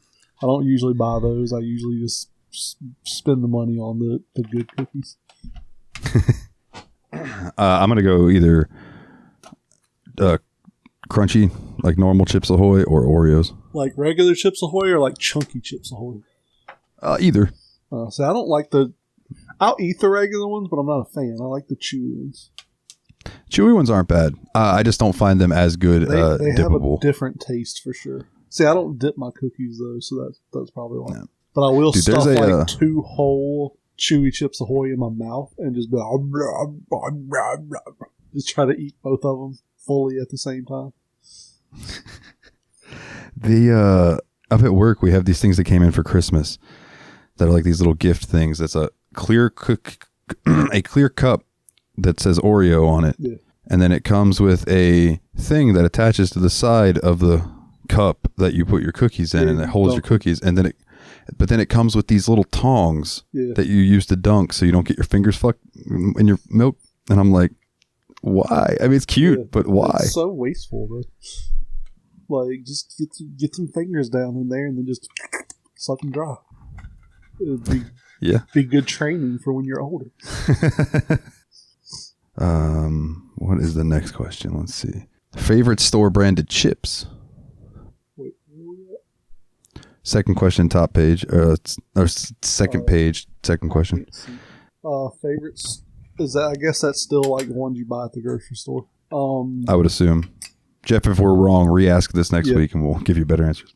Utz brand sour cream ripples, which are like the Ruffles. But Utz brand, like they season theirs more than Lay's. Oh, bro. Utz salt and vinegar are fucking good. Utz is good. And then Cool Ranch Doritos. And then there's a brand of tortilla chips called Santitas. They salt the fuck out of them. They're really good. So I have a couple answers as well. Utz, salt and vinegar. They will fucking hurt your mouth if you eat too many of them. They'll make like the inside of your mouth dry and cracked and raw. And raw as fuck, like so much salt in there that it just like sucks up all the saliva in your mouth. I also like Totino's chips. Tostitos. Or whatever. Or Tostitos. Yeah, excuse me. Tostitos. They have these little disc chips, the mini but they're habanero. And they taste just like, so back in the day, Doritos had these late night Doritos that tasted like jalapeno poppers. Oh, yeah. And that's what these habanero chips taste like, but just a little spicier. Yeah. And they're so fucking good, bro. Me and my dad will annihilate a bag of those. Dude, the next time you go to buy the grocery store to buy chips, look for those Santitas tortilla chips. They're just standard tortilla chips in a white bag with a pretty Mexican girl on it. Oh, no, I know. I've bought those. I know exactly the chips you're talking about. They're delicious. Super salted, and man, they're so good. Yeah, dude. I agree. Yeah. Those are the good chips for like dipping in guacamole and stuff because it really offsets the salt, content. Oh, yeah. Have you ever cried while watching a wedding? I'm at one right now, and it's so cute. I just keep sobbing, and that comes from Ostara. No, I'm not a fan of weddings or funerals or any of that stuff. Like, I didn't even have a wedding when I got married. My ex-wife had really bad social anxiety and didn't want to be the center of attention, so we just went to the courthouse and got married. That being said, if I get married again and my bride wants a huge fancy wedding, I'm going to do whatever she wants, so I would do it. But like when my brother got married, I told him, I was like, I will be there, but I don't really want to be in the wedding. And he had somebody drop out, so I ended up having to be in it anyways. But like, I'm not a huge fan of that stuff. I find it kind of boring. Well, I am a bit more emotional than you. Yeah, I'm kind of a robot. And I have absolutely teared. I haven't like boohoo bawled crying at a wedding, but I have teared up at a wedding because I was so happy for my friends. To be fair, I am dead inside, so. You're so edgy. I'm so edgy and cool.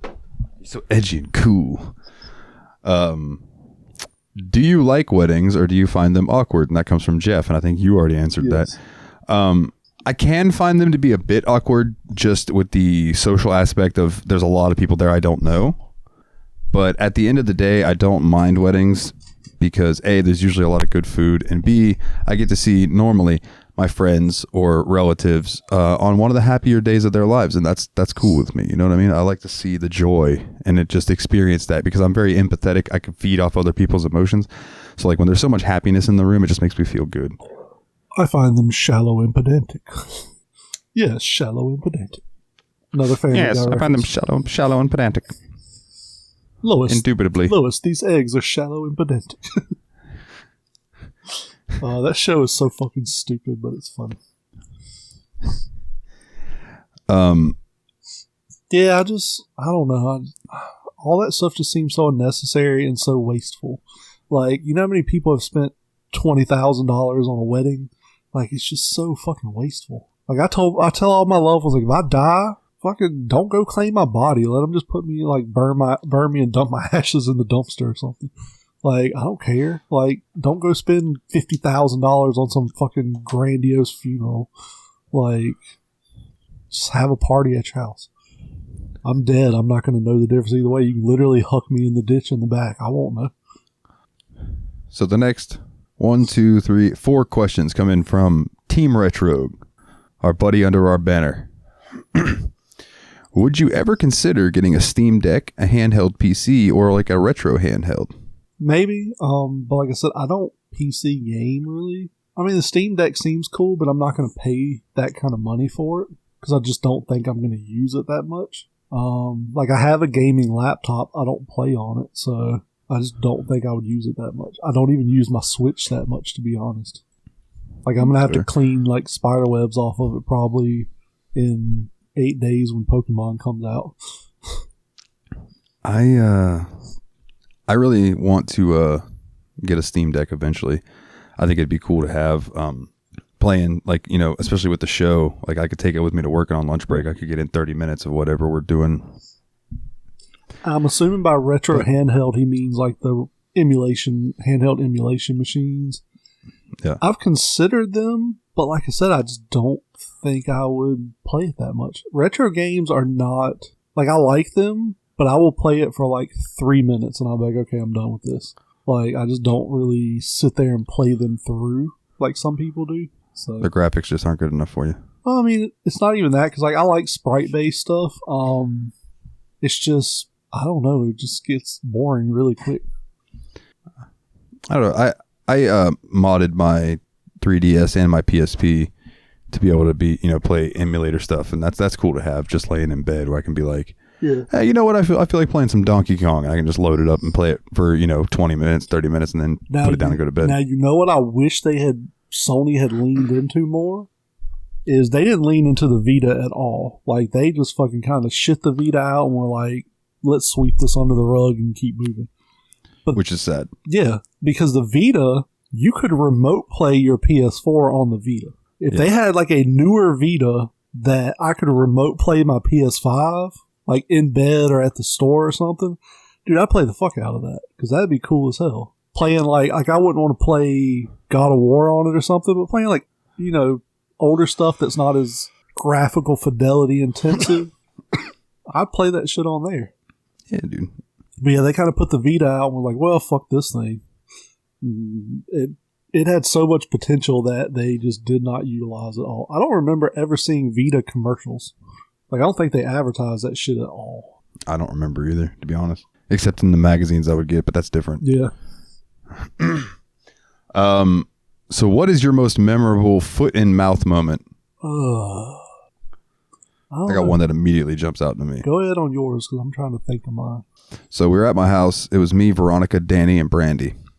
And we're standing outside smoking a blunt, and Brandy had to get an abortion one time because the guy she was with had went through chemotherapy, and they said that was still an issue in his bloodstream, and there could have caused issues with the baby. There could have been a lot of complications. Yeah. So she terminated it and just felt fucking awful about it. And without thinking about it, because if I'd have thought about that, I'd have shut him down before he ever started the joke. Danny just goes, "Hey, what's blue, green, and red and crawling up your leg?" Wow. And I finished the joke for him because I knew where he was going with it. And I just said, "A homesick miscarriage?" Oh, yeah. And that is an awful joke, right? And before I could even tell him, like, bro, that joke's so fucked up, Brandy just like put her head down a little bit and just walked inside. Yeah. And I just stopped and I looked at Danny and I went, "Bro, God damn it." Yeah. And I immediately felt really bad. I went inside and gave Brandy a hug and was like, you know, I know it was a moment that me and her had there where I had to like apologize and stuff. And I felt so fucking bad. And to this day, I have not told a dead baby joke since then. Not one. Yeah. It's not cool. They're not cool. You're not being cool when you tell them. No. Although the prom night dumpster baby scene on Family Guy was kind of funny. I don't know why, but like a prom night dumpster baby doing like a Frank Sinatra-esque musical number just got me. But no, it is very, very insensitive to make dead baby jokes. So what about you? What's your... I'm trying to think of one. I've done so many. But I can't get anything like to the top of my head at the moment. I don't know. I can't think of anything. Might have to circle back to this one. Trying to think of like any story. Like I know there's some where I've like said inappropriate shit I shouldn't have said. But I just can't think of a story off the top of my head. Well, I mean, we can move on if you'd like. Yeah, I'll have to come back to that one. Let's see. What would you say to someone who has an amazing backlog of games but can't stop playing Final Fantasy XIV? It's not even the Final Fantasy they're going to make a TV show out of. Play something different. So being somebody who can actually answer this question, because I have a big backlog and used to play Final Fantasy XIV, I just kind of took the needle out of my arm one day and decided to start a podcast about doing my video playing through my backlog, which made me quit playing MMOs for the most part, because I would play the MMOs instead of whatever games we were supposed to play for the show, which was affecting the show. Yeah. So I stopped playing MMOs. I would say, other than like with Team Retro here, you have a YouTube channel. Do like review videos or let's plays or something like that, and kind of force yourself to play something different. And like you said, you may take up enough of your Final Fantasy XIV time that you'll kind of just fall out of it.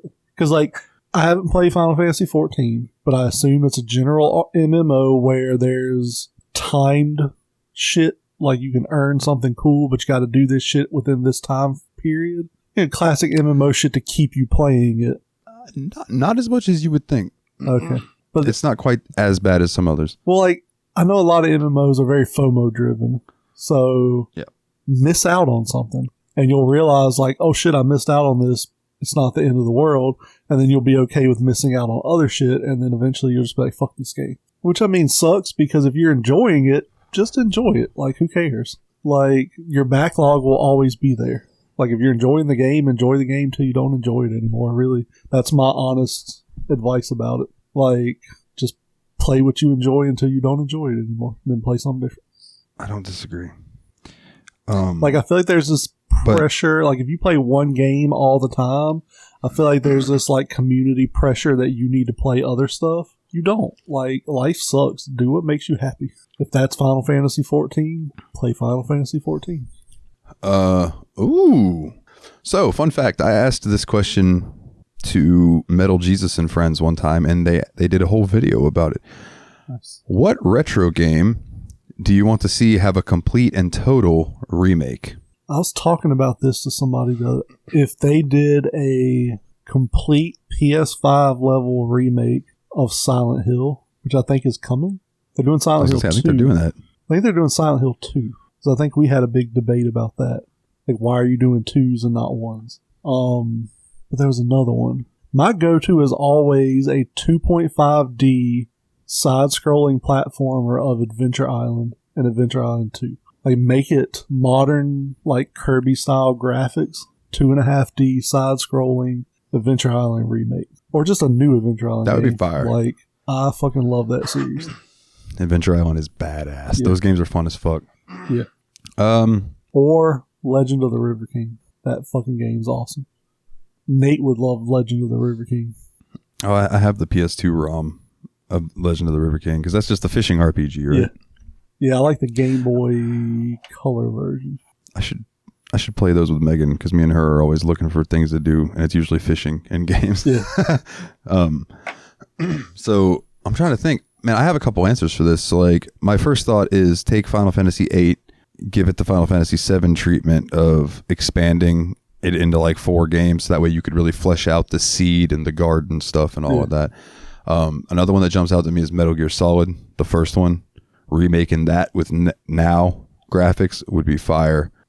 I want them to fucking this. You know when they did the remake of Ratchet and Clank on the PS4? Yeah. Do that for Jack and Daxter. Jack and Daxter was fire. Jack and Daxter was just as good as Ratchet and Clank. My thing about it is I feel like Jack and Daxter and Ratchet and Clank were like two sides of the same coin. And what's it, Insomniac that did them? No, I think Naughty Dog did Jack and Daxter. Yeah, Naughty Dog did Jack and Daxter. Was it Insomniac that did Ratchet and Clank? Insomniac did Ratchet and Clank. Well, I feel like, because I mean, Sony basically secondhand owns both those properties. I feel like Sony said, these are two sides of the same coin. We're going to go with this side. Because Sony owns Insomniac, so they're like, we're gonna push Insomniac shit that we own, and we're gonna let this other one kind of fall by the wayside. Well, fuck that. Bring it back. It's so good. I mean, Jack and Daxter was so good. I can see it. Let me think. I'm just scanning some of my games real quick to see if there's anything that really jumps out to me. What about? I'm gonna give Willie a little boner here. What if you made a full scale modern release version of the original Doom? You mean like if they took like the way Doom looks now, but just recreated the entire first game? Recreate the entire first game with like photorealistic visuals and all. So here's my suggestion: do that, but make it Doom 1 and 2. I could see that. You could make a bigger game out of that. Yeah, and that would be really cool. We would never see that. Would be really ever fucking again. Cool. I don't know, man. He might stick to the classic Doom wads even still, but I don't know. He might blow his wad. There was a game on PS2 that I really enjoyed that I think would make a good or like a remake remaster, but I don't know how well it did. So, but it was called Dark Summit. I've heard of it, and it was like a snowboarding game with a storyline and stuff. It was really good. Yeah, I remember the one. It wasn't Silent Hill I was talking about. Imagine a PS5 remake of Twisted Metal, like that would be cool. Photorealistic Twisted Metal. That would be phenomenal. I think that would do well because they could do an online battle royal mode and do whatever they want with that, but still keep the story mode would be nice. Yeah. Like, why do they just let Twisted Metal sit in the bin? I know the last game was, like, pretty shitty, the PS3 one, but, like, fucking just remake the original. Like, you're doing it with everything else, just do it with that. Make it modern graphics, online functionality and shit. Put it out. So, for my last recommendations for this, I'm going to go back a little further. Yeah. Make it a trilogy and re-release with new graphics and upgrades and all of that shit. ActRaiser, Illusion of Gaia, and Terranigma, and put them out. I think that would be a blast. Do them like they did Trials of Mana. Yeah. You know what I mean? Where they gave it the upgrade and all of that, but they didn't go like super duper duper AAA with it. Yeah. And it would be fine. Dude, what if they turned Super Mario 3 into a 3D platform? That could be pretty cool. That would be interesting. I would like to see, it would be cool to do is take a Mario game and make it a first-person runner. Maybe. You could play Mario. You could make it like a VR experience. You could play Mario or 007 Mario on N64. Mario first-person shooter. Yeah. There's I saw a thing where John Riggs put out a thing where he was streaming the original Legend of Zelda in VR. So that was interesting. Nice. So anyways, thank you, Team Retro, for your questions, my good sir. Make a timestamp. I got to go let Ostara in the house. Okay. It's 1:43.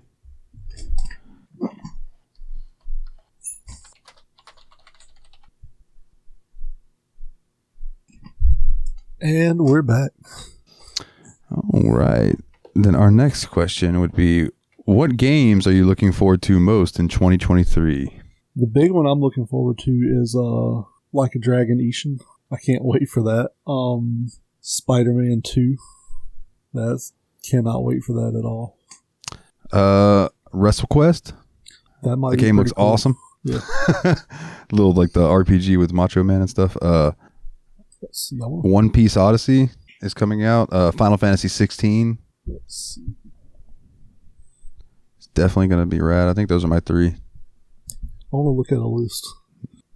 I know what else you're looking forward to. Persona 3 and 4 being put on PC. Well, Persona 4 is already on PC, but Persona 3, yes, bitch. Persona 4 Golden is being put on PC January Xbox. 19th. Oh, it's already on Steam. Because we did it for the show. When it was me and Ryan. But they're releasing Persona 3 and 4 on Xbox the same day as they're putting 3 on Steam, and I cannot wait. I'll be buying that day one. Forspoken looks pretty cool. I never played Dead Space, but I may play the remake. Bro, speaking of, the Callisto Protocol looks fucking my fire. buddy is looking forward to that. He's trying to beat Gotham Knights right now before Callisto Protocol comes out. That game should score me a decent amount in our Dead Island 2. our little shindig. Yeah, I kind of just quit that. I kind of got bored. Yeah, I noticed that you just haven't drafted anything. Yeah, I just kind of got bored and quit. That's cool. I'm gonna win, and I'm cool with it. You're looking forward to Hogwarts Legacy. Yes, I am. That game's gonna be rad as fuck. Can't wait. Let's see. Kerbal Space Program 2. That'd be cool. Octopath We had a lot of fun Traveler with the first 2. one. That'd be cool. I had a lot of fun with that first one. Oh yeah, Legend of Zelda: Tears of the Kingdom. Looking forward to that one in May. Oh, that's right. Yeah, the Breath of the Wild sequel. Yep. What else? I might wait to see what people think about that one first. Yeah, I like the first one so much I'll probably buy it. Illusion Island looks pretty cool. The Disney game. I'm a sucker for Disney, so I would play it. Yeah. Final Fantasy VII Rebirth is supposed to come out next year. Forza Motorsport. I think that might be neat in the new engine and all. Let's see. Oh, they're making a Killer Clown from Outer Space game. I saw the trailer for that, and I could not believe that was real, but it is. That's wild. Like a Dragon Gaiden, the man who erased his name. Yes. Is that like in line with Yakuza, or is that something different? So that is the game that fills in what happened with Kiryu between Yakuza 6 and Yakuza 8, where he is the dual protagonist. Okay. Because what was Yakuza 7? Was that like something with soul in the name? No, it was Yakuza 7 Like a Dragon. Oh, so Like a Dragon was 7? Yeah. Okay. So, yeah, because that's when they introduced the new character Ichiban. Yeah. What's the who's also Yakuza awesome. game that has like soul in the name? That's like super hard to find, but everybody says it sucks. It was like a PS3 game. I know what you're talking about. That was a shooter game too. Yeah, I don't know. I don't remember. But I'm not sure if that one was canon. I don't know. Apparently, a new Mortal Kombat game is supposed to be coming out, but it's on mobile. Yeah. Pikmin 4 might be cool. There's a RoboCop game coming out. I think that's going to be pretty neat. Star Wars Jedi Survivor is supposed to come out next year. That's the Fallen Order sequel. Jedi Fallen Order? Yeah, there's a sequel called Survivor coming out. I've heard the first... Well, I've played some of the first one. It's beautiful. I haven't gotten far in it, but that game is good looking. I love that game. Suicide Squad Kill the Justice League might be cool. Test Drive Unlimited Solar Crown, if that ever actually comes out, I'll play that. What else? Let's just go ahead and move on to his next question. Well, We've mentioned a lot of games. Almost through the list. We're not. It's so long. Okay, go ahead. We're not too bad on time right now, but I'm through the list. That's it. Ease 9 is supposed to come out next year. That one could be cool. No more games. No. Ease 9's already out, bro. Oh well, Ease 9 something. Ease 9 Monstrum Nox. Something. I don't know. Fuck that game series too. It might be getting a PS5 release or something. That might be what it is. Let's see. On a scale of 1 to 10, when you take your glasses off, how blind are you? That comes from Jeff. 5 maybe. There's an interesting way to show that to people too, that I learned. So if you take your phone, you put your glasses like up to the camera lens on your phone, you open your thing and start shooting video, and like you have your glasses there, so it focuses through your glasses, and then you move your glasses away quick, and it'll be out of focus for like a split second, and it'll refocus. But if you do it as a video, then you go into your video editing, you can go frame by frame, and you can actually see that frame where everything's blurry, and that's what you see without your glasses on. And you can actually screenshot that. I actually did that. I think it may still be in my phone. Like screenshot those, and you can show what you see with your glasses on versus what you see without your glasses on. It's pretty neat. So if you wear glasses, try that out. I'd probably go on a scale of 1 to 10. I'm probably like between a 4 and a 6, depending on what I'm trying to look at. Yeah. I'm not like completely blind, but I'm pretty blind.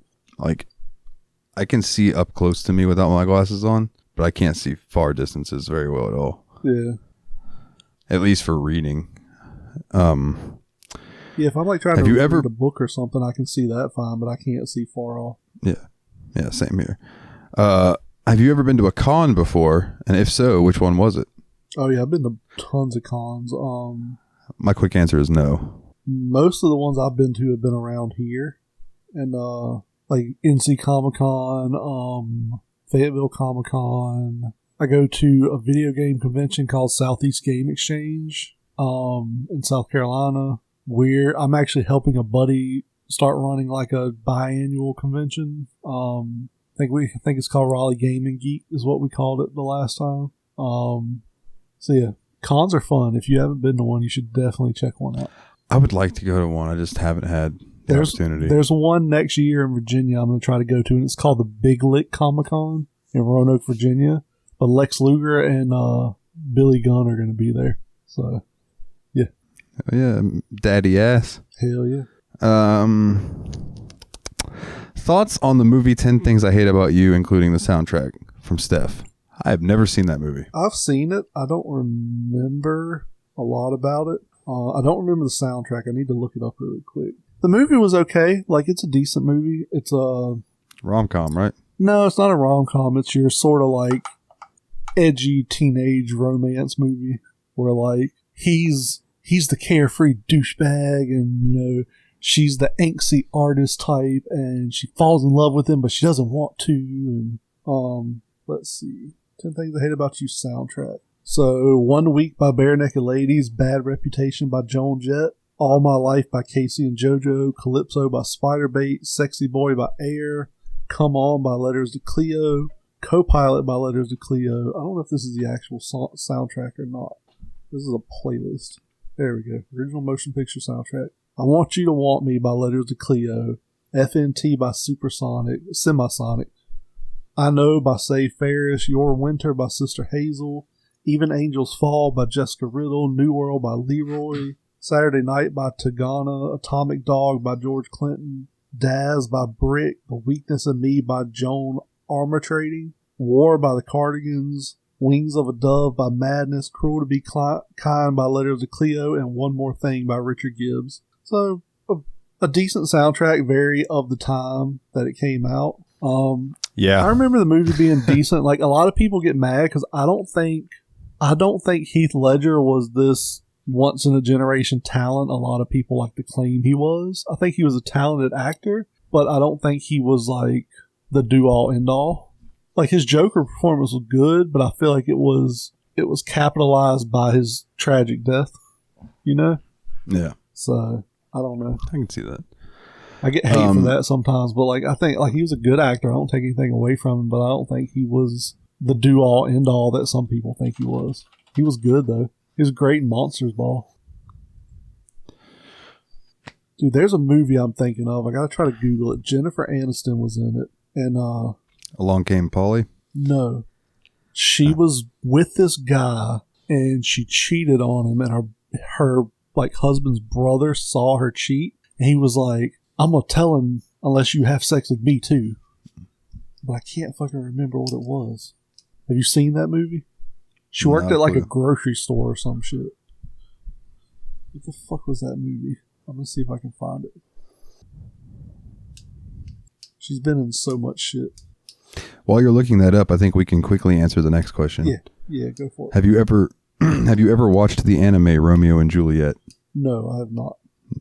I have not either. That comes in from Ostara, but I will check it out. I'll put it on my ever-growing watch list. The Good Girl. That was the name of the movie. I've never even heard of that. It's a good ass movie. You should check it out.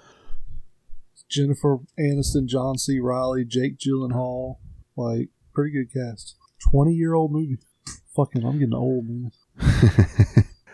The next question comes in from Willie, which is, how you holding up physically after this work week? I think that was aimed at you. Me? Oh, I figured you would answer it too. I mean, I'm never holding up good, mentally or physically. I'm holding up. My knees are really sore, but I've been rubbing my cream that I got from the doctor on them, and my back yearns for a back rub. But other than that, I'm all right. I did fuck my finger up at work. Took some layers of skin off. That was fun. And on the other hand, across my 3 fucking finger knuckles, my 3 main fingers, a cardboard box gave me a paper cut straight across my knuckles. Cardboard paper cuts are the fucking worst too. Oh, bro, it stung so bad. Like if I wanted to torture somebody, I would strap them to a chair and I would get a manila envelope and I would just give them paper cuts with that manila envelope until they told me what I wanted to know. And I don't think it would take long. Fuck no, bro. You get me. You would just fucking be like, I'm gonna pull the manila envelope out. I'd be like, the code is 72574. I'm just gonna like pull it tight like this and put it to your wrist. You're like, I'll tell you whatever you want to know. Please don't do it. Oh man. What's the dumbest outfit that you've ever worn? And that comes in from Ostara. I wore a Chewbacca onesie one time for a New Year's Eve party. That was pretty dumb. Me and my best friend wore matching Chewbacca onesies. I used to have a pair of white corduroy pants that I would wear, and you could see through them. Yeah. Oh, excuse me. And yeah, I wore my South Park boxers underneath them one time, and then went to church. Nice. That went over well. I mean, it could have been worse. You could have worn nothing under them and just showed the dick. I don't know if you would have seen my dick through it because you couldn't really see your skin, but like colors and stuff. So like when if I was wearing red underwear, you could absolutely see that I was wearing red underwear. Yeah, that makes sense. But like, so maybe those pants were designed to free ball. I don't know. Cheez-Its or Goldfish from Ostara? Goldfish. Cheez-Its all day. Well, it depends on my mood because I do like Cheez-Its, but I can scoop more Goldfish in my mouth at once. So, and I like shit like that. I like to have like a mouthful of to where when you're chewing it, it just becomes this big like wad in your mouth. It's just, I don't know, something satisfying about that. Something satisfying about a big wad in your mouth. Another one from Ostara. Your favorite shiny Pokemon? Shiny Gyarados. Big old red that is one. also my answer. It's the first one I ever saw in gold when I was a kid back in the day, and it has kind of always stuck with me. Yeah. This one comes in from Adam. Shout out to Revival and Extinction, another show underneath the TSMP Productions banner. What is your favorite rodent? I don't really have one, but maybe like sugar gliders. They're pretty. I like marmots. Marmots? Marmots. They're just big and fat. I gotta look that up. Big fat rodents. Yeah, I think it's MARMOT. Let me double check. I'm pretty sure it is. Oh yeah, they're like a big ass beaver. They look like beavers with no tail, and so whenever they get into a fight with each other, they rear up and they poke their bellies out, and they just basically have like a belly bounce and like kind of claw at one another, but they're just the bigger ones win because marmots just eat and lay around a lot and then fight over territory. Is a sugar glider a rodent? I believe it's in the squirrel family, and I think squirrels are rodents. I'm gonna say yes. So yeah, I'm gonna say sugar gliders because this is Yap's pod and we make the rules. Another question from Adam. What is the best piece of merch from a special edition game? I really like the Jotnar edition of Ragnarok that's coming out in like a day because it has a Mjolnir, like a full-size Mjolnir in it. Other than that, maybe that big-ass Death Stranding collector's edition that had like the life-size bridge baby. Oh, the baby. Yeah, that's cool as fuck. Mine is simple, and I don't even know if this was a special edition. When I got the Switch version of Ys 8, and it was like it might have been the deluxe edition or whatever, but I cracked open the case, and there was a fucking map, there was a manual, there was a pack of cards, like playing trading cards and stuff. There was like some stickers. I'm like, what the fuck? This actually has stuff in it. That reminds me when I traded in Soul Hackers 2 at GameStop because I didn't want to sell it. It was still sealed, so I had to open it to trade it in. And it had a pack of, like, trading cards from the characters. And I was like, Dalton likes this shit. I was like, I'm going to put it in his box to mail him because I still haven't mailed you that stuff. So, yeah, dude, I do. Adding shit to it. Well, cool. I do like that kind of stuff. So, I was like, I would like to play Soul Hackers 2 at some point.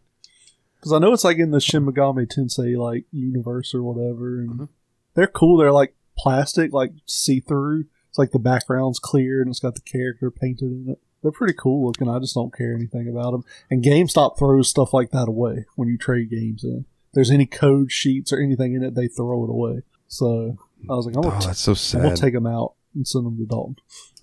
Well, thank you. I will definitely put them up on the shelf. Yeah. And display them proudly. What would you want your name to be if you were the opposite gender? And that comes in from Ostara. I'm going to say let's pick a name for ourselves and let's pick a name for each other. Okay. So my name for you would be, I don't know, you kind of look like a Danielle to me. Yeah, I don't disagree with that. Let's see. If I were to name you something, it'd probably be like Brunhilde. I knew you were going to go some fucking weird shit. It's just a German name. I was thinking you were going to go with Olga. No, I wouldn't go Olga. That's just mean. Yeah. Nah, like Brunhilde. That's a good German name. That's a horrible name. Whatever. If a little girl was named Broomhilda in a North Carolina school, Brun. she would get picked on. Brunhilde. You can call her Brun. Or Hildy. Or call her Hildy. If I picked a name for myself, I've always liked the name Vanessa for some reason. So I'd probably go by Nessa. I like the name Rylan. That's like such a basic white bitch name. Hey, whatever. I like the name. Like Rylan. You picked Vanessa. Rylan's dad. You don't talk about basic white bitch names. You picked Vanessa. No, basic white bitches don't name their kids basic names anymore. They name them shit like Ashlyn. Like you picked Vanessa. Like Rylan's dad wears khaki shorts and polo shirts every day of the week. And probably makes a cool $1 a year. Probably. Or maybe he sells insurance and makes $38,000 a year, but he still thinks he's 21. Let him. And her mom probably sells Herbalife. And Vanessa's parents died in a car wreck and she grew up alone. Yeah, and I grew up to be Batman. Predator versus Alien. Which is better? He was talking about the movies. Yeah. Jeff. From Jefe. Sorry, I was just looking for... Why is that question not on my list? We're on the third page. Did you skip it? No, dude, you like skipped a bunch of shit. I did. I'm just keeping it interesting. Dude, don't. I'll go back for those, but they're all in a block. Don't skip shit. You're confusing me. Oh no, everyone, Jeremy's confused. Everybody, give him a minute. Well, you're just skipping fucking pages here. Like in the middle of a page, you're just jumping to another page. Yeah, I'm just switching it up. No, we're not in the middle of a page. We're on the third page. That question's right there. Stop skipping shit, Dalton. Anyways, what was the question? Skip! What was the question? What? Since I can't follow anymore. Because you're just what do you think is better? Fuck you want to Alien or Predator? You fat bitch. Is it Alien or Predator? Which movie do you prefer? Both movies are good. They're very different, though. Because Alien is a suspense thriller horror movie, whereas Predator is... To me, there's no horror to it. It's 100% action. Man-meat action movie. And I like man-meat action movies better, so like I would take Predator. Like if I had to pick one of those to watch, it would be Predator every time. Now if you said Predator or Aliens, that would be closer because Aliens is very much a man-meat action movie. Now, I think, like I said, I don't take anything away from Alien because Alien is a phenomenal movie. But yeah, I would pick Predator just because Predator is one of my favorite franchises. If I had the choice between the two, I'd probably pick Alien, but that's just because I prefer those types of movies to action flicks. See, I love action flicks. Give me Arnold Schwarzenegger with a giant ass fucking gun. Yeah. Yeah, you and Nate can snuggle and watch some Arnold Schwarzenegger movies. What's Jesse Ventura's quote from Predator? It's late. I can't think of it. It's not that late. It's fucking midnight. I've been up all day. I'm fucking tired. You need a Snickers. What's the one I'm thinking of? This stuff will make you a goddamn sexual tyrannosaurus. Just like me. Sexual tyrannosaurus. I was going to do the whole quote, but he drops one of those F-bombs in there. I don't want to say that word, so... Bunch of slack-jawed somethings. Yeah. It was 87. It was a different time. It's a different time. Here's my thing, too. I'm going to go off on a tangent here. Why can't we repurpose words like that? Like, take that word and just everybody decide it means something else. Like South Park did with the fucking Harley Davidson episode. Or like Jay did. No, Randall did in Clerks 2. With porch monkeys. With that particular term. Yeah. No, because it can't work. There's too much bad associated I guess so, but like the R word. I don't think of the R word as meaning mentally disabled people. Think of it as meaning absolute bellends or idiots or stupid ass people that make stupid ass decisions, even though they have the capacity to do better. Like, I don't look at somebody who's mentally or physically handicapped as anything different than you or me. I like that word to refer to people that are total fucking dumbasses. But society doesn't look at it that way. But they should. We should take the negative connotation away from these words and take the power away from them. But yeah. If only. Yeah. In a perfect world. So if you could punch someone in the face, who would you punch in the face? And that comes in from Ostara. She didn't say who. She said, would you? Does it? Oh. See, you would. Well, then my eyes are just crossing. You would know that if you didn't skip fucking questions. Now, how would I have read that any differently? Because you would have read it in order. So, if you could punch someone in the face, would you do it? Yes. I mean, I could think of a few people. Like, I'd love to punch Elon Musk, so I'll say yes. Dude, just think about at Walgreens. You could punch customers in the face and get away with it. You wouldn't have done it by now. I don't hit women, so no. But like, there's been a few that I could have like definitely told to go fuck themselves with a rusty hammer or something. Well, like the fucking, who was the old dude you said came in was like bitching yeah, about but something? he's an old man. So? And he threw his shit at me, but like still, you can't punch an old man in the face. I will punch an old man in the face so goddamn fast. They're the worst. They're the fucking racist ones. But dude, you punch him, he might die. You go to jail. Who cares? You can punch them and get away with it. No negative consequences whatsoever. I don't know, man. I just don't think I'd punch an elderly man in the face. Unless he was trying to kill me. I would. I'd do it just for fun. He'd be like, what are you looking at, you bearded F word? And I'd just punch him in the mouth. Did you watch the live action Cowboy Bebop? And what did you think of it?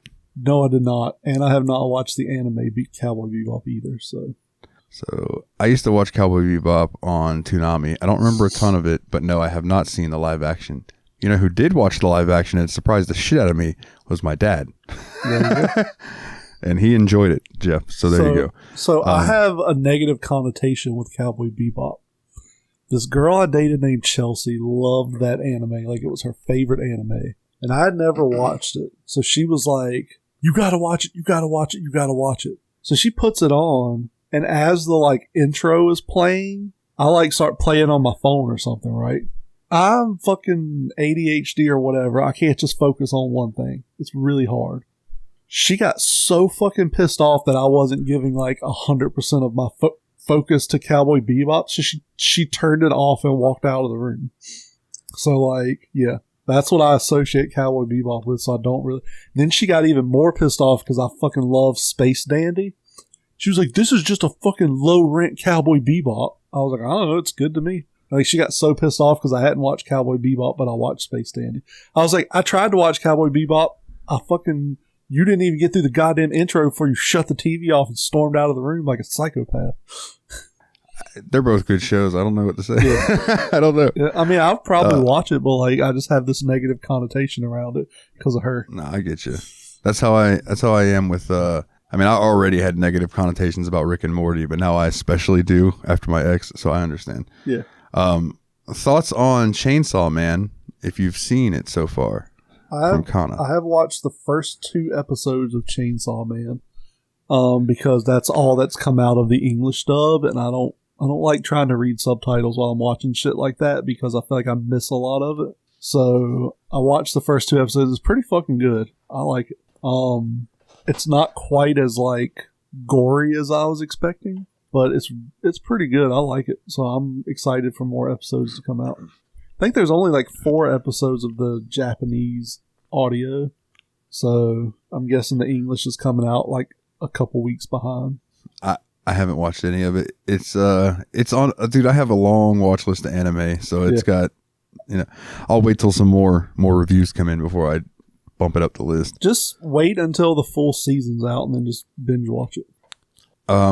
what is your least favorite anime? And that comes in from Ostara. I don't know, because I mean, I haven't really watched a lot of them that I was like, this sucks, but I'm going to watch it anyways, you know?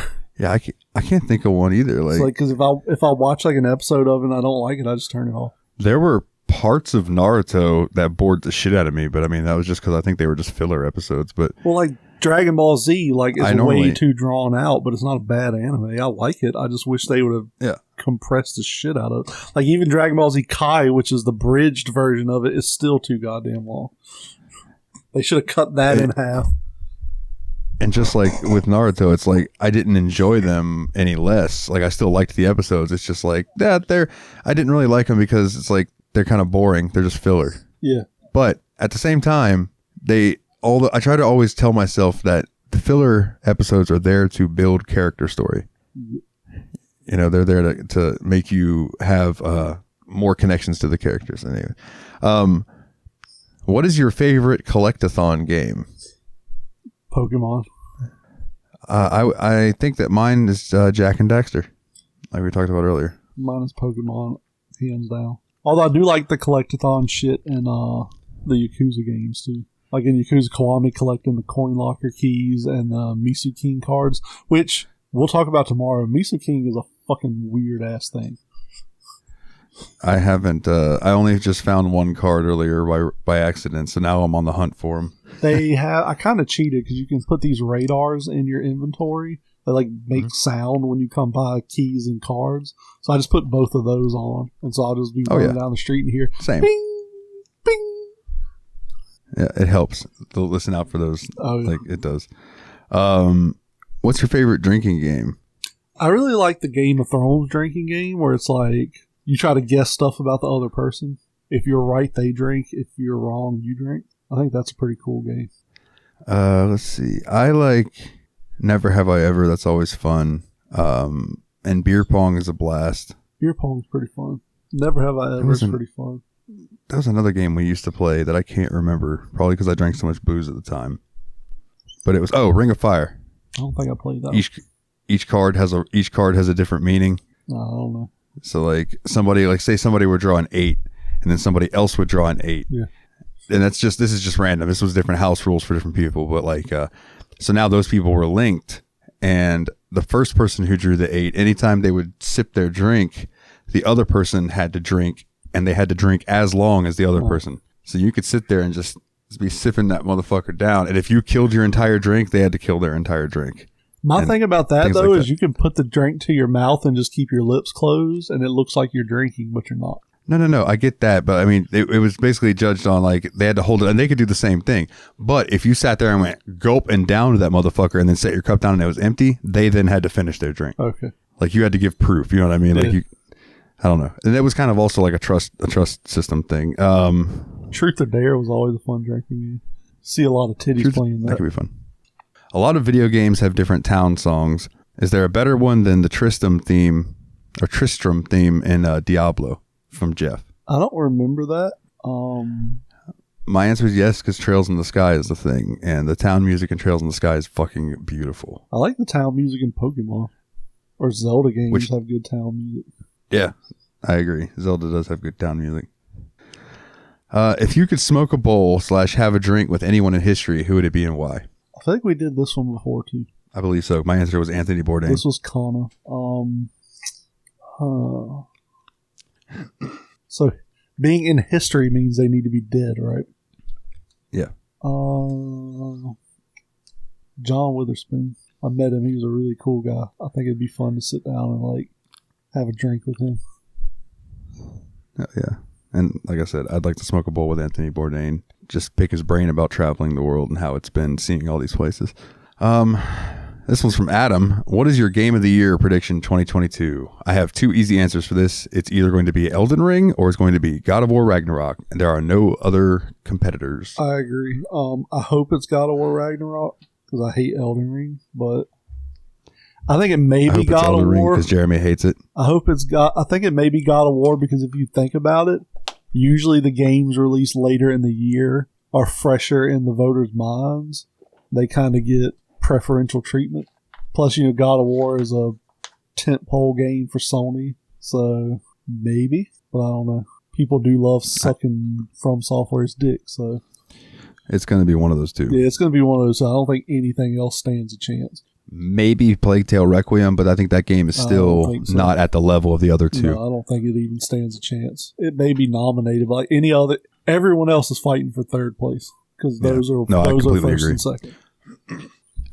second. If Jeremy truly does fuck the Five-Finger Death Punch, why would he pick such a shitty band to fuck to? And that comes in from Kana. I don't fuck to music. I listen to Because Mike, I listen to the sound the woman is making. I don't need music. I make her make the music. I tell her, make the music with your mouth, girl. and that is because I asked a question that was not included, which was, why does Jeremy fuck the Five-Finger Death Punch? Yeah, because fuck you and your questions. So since it's getting colder, well, at least out where Kana is, what's your favorite go-to warm-up meal? Soup. I don't really, Beef stew, soup with Toscana, chili. Give me any I of don't that. really have a warm-up meal. Yeah, I don't really have a warm-up meal. I don't really eat to warm myself up. I don't like hot drinks, so I kind of just get a blanket, put some clothes on, and eat whatever's in the pantry. So this is a question for me. Plus, it's not cold here. Where I live, it's been like in the 80s all weekend. There's a storm coming in that might make it cool off here a little bit, but it's not going to get cold. Yeah. So Kana wants to know, another installment of female-fronted metal bands when? And my answer to that is, whenever I have some free time, I will definitely get out another one. I think the next one I'm going to do, I'm going to focus more on specific bands and do more songs from their catalogs. So look out for that soon. That wasn't this show, though. That was No. Steam Yeah, that's Machine. on Steam Machine. Yeah. Steam Machine Patreon episode. Save your Steam Machine questions for the Steam Machine. So if you want to check that out, it is patreon.com/the Steam Machine Podcast. Thank you very much. We don't talk about metal bands here. We only like music with people who know how to play their instruments. Yeah. He fucks the Five-Finger Death Punch and Drake. Yeah. So, favorite chain restaurant that comes in from Kana? Like, I'm assuming this is like sit-down chain restaurant. Maybe any chain restaurant. I mean, fast food would be Burger King. Sit-down chain restaurants, I don't go to a lot of them. Probably Chili's. like Olive Garden.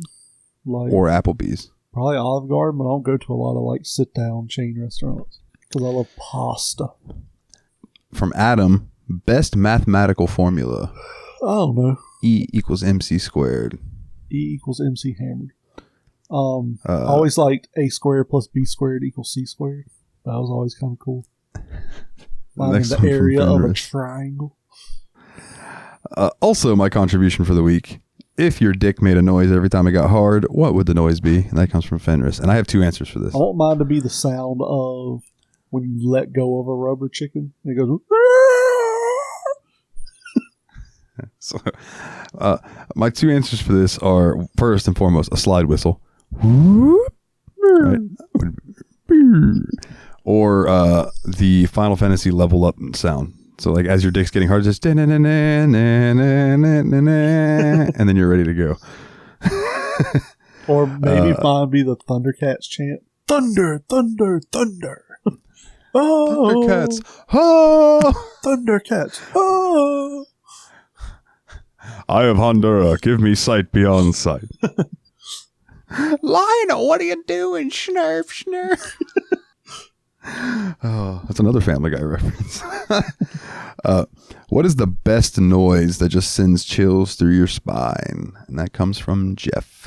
I'm guessing this means like good sounds. I mean, since he said best, I'm going to say yes. Like the sound of high heel shoes on like a marble floor, like at the bank. Fucking just something about that just does it for me.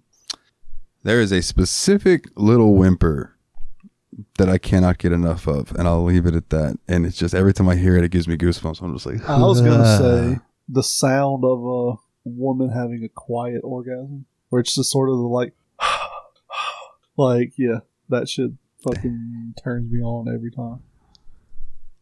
But loud ones do it too. Like especially the ones I cause, those really do it for me. We have reached the final page, my good sir. The final half page. So who is the best cereal mascot. I don't care if Jeremy thinks he can fight them. And that comes in from Nate. I don't think I can fight them. I know I can fight them. I like the fucking Fruit Loops Toucan Sam. I like Dig 'em. Dig 'em the Frog on the Honey 'em. Smacks. Smack them. Give me a smack and I'll smack Pop you it. back. Another Family Guy reference. They did the Smack'em's Frog gold statue, blew the whole town's budget. The next one from Ostara. What is the worst scar on your body? I don't know, but like I have one on my forehead, and I say it's the worst because it used to be right under my hairline, and now it's like an inch below my hairline. So it's just a constant reminder that I'm going bald. That kind of, it's like literally like a fucking measuring stick on my forehead of how far back my hairline's gone, and that kind of sucks. That's yeah, that would bug me. I can understand. Worst scars that I have. I have a scar on my lip that I notice. I don't think other people notice, but I notice it. Ooh, I have a lip scar with a good story behind it too. I have a scar on my leg. That's a pretty big, like, circular scar where I had a big chunk of wood stabbed through my leg. Yeah. That was fun. And I have scars in my pubic area. So I think it was Mavis I was dating wanted to shave me. Oh. And I was like, yeah, sure, whatever. And she did it in all different directions. Mm. So I ended up getting really bad razor burn, which ended up leaving a bunch of scarring. So, yeah, that's fun. So I got scar tissue in my pubic area. It's great. It's wonderful. Oh, dude, breaking news. DC Shoes has just released a Deadpool series. And they actually have some, like, slip-ons that are pretty fucking cool. $70 for slip-ons. Jesus Christ. What happened to you, DC? That's a lot of money. You used to be cool. Shit. When I was a kid, DCs were like $50. Yeah. But they were comfy as fuck. Ooh, they got Deadpool court graphics, too. I'm about to look at those after the show. So, my lip story. I have a little, like, V-shaped scar, like, right on one side or the other, like, right around here. So, I'm in Home Depot. I'm like a teenager, right? Family goes to Home Depot. I'm bored as fuck walking around. I see these hedge clippers, right? Or no, one hedge dumb clippers. motherfucker. It was like, you did not do it. I think you did. It was Did you? 10 snips or something. It's not what you think. Like 10 snips. They were smaller, you know? So I picked them up. I go to pick them up off the shelf. Well, they're in like a cardboard sleeve over the blade, right? So I guess whatever, like the wire ties or whatever that held it in place, zip ties, had broken. I picked it up by the cardboard. They went to fall. And they went to fall. They were like falling towards me. The blades were open like a little bit. So they fell and hit my face as I was going to catch them. And of course I caught them by the blade, by the handles. So when I caught it, that fucking tip snapped shut on my fucking face. So I didn't know anything had happened. I thought they had just hit me in the face, right? And my brother was like, all right, come on. And like, he was like telling me like we were going to a different aisle. And when I turned and looked at it, he turned like white as a ghost. And I was like, what? And I like touched my face like this, pulled my hand away. My hand was just covered in blood. It's like it clipped it like a V shape. And my parents came and they're like, oh my God, we got to go get you cleaned up. It's like as we're going to the bathroom, like one or two Home Depot employees see me. And of course they go to like find their boss to be like, some kid's bleeding all over the place. And like, so I come out of the bathroom and there's like a Home Depot manager like, oh my God, I'm so sorry that happened, blah, blah, blah. And they're like, we're going to contact you. And like, they never did. But I was like, man, I just felt like a dumbass because I fucking cut my face open with a pair of like 10 snips because I was bored. My goodness. Now, what did you think I had done? Something similar. I thought you had snipped your lip on accident somehow. Yeah. But like, it was like I literally picked them up. They were on like a shelf high up. And when I was picking them up to look at them, they were like coming towards my face and slipping. So I went to catch them. And when I did, they somehow just, like they hit my face as I was catching them and just cut a little V-shaped slot. But it was like right below my lip, like in the chin skin. What about the best scar? The one on your penis. Not the bite scar you have. Every man has a scar on his penis. Well, every circumcised man has a scar on his penis. And it's what I call the man clit. Like underneath your dick, it's a little spot where they clipped your foreskin and it's super fucking sensitive. Yeah. And that's like the man clit. You can just rub that spot and make Mr. Happy go to town.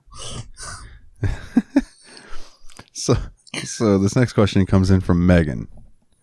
What is the weirdest game that you have ever played? Probably Inside. Did you ever play that? Mm-mm. That game is fucking weird. The strangest game, the weirdest game that I ever played is on Steam. I recommend anybody check it out. It's either free or it's stupid cheap. It's called Kids. Kids. It's about 20 minutes long. Yeah. And when it ended, I only had one thing in mind.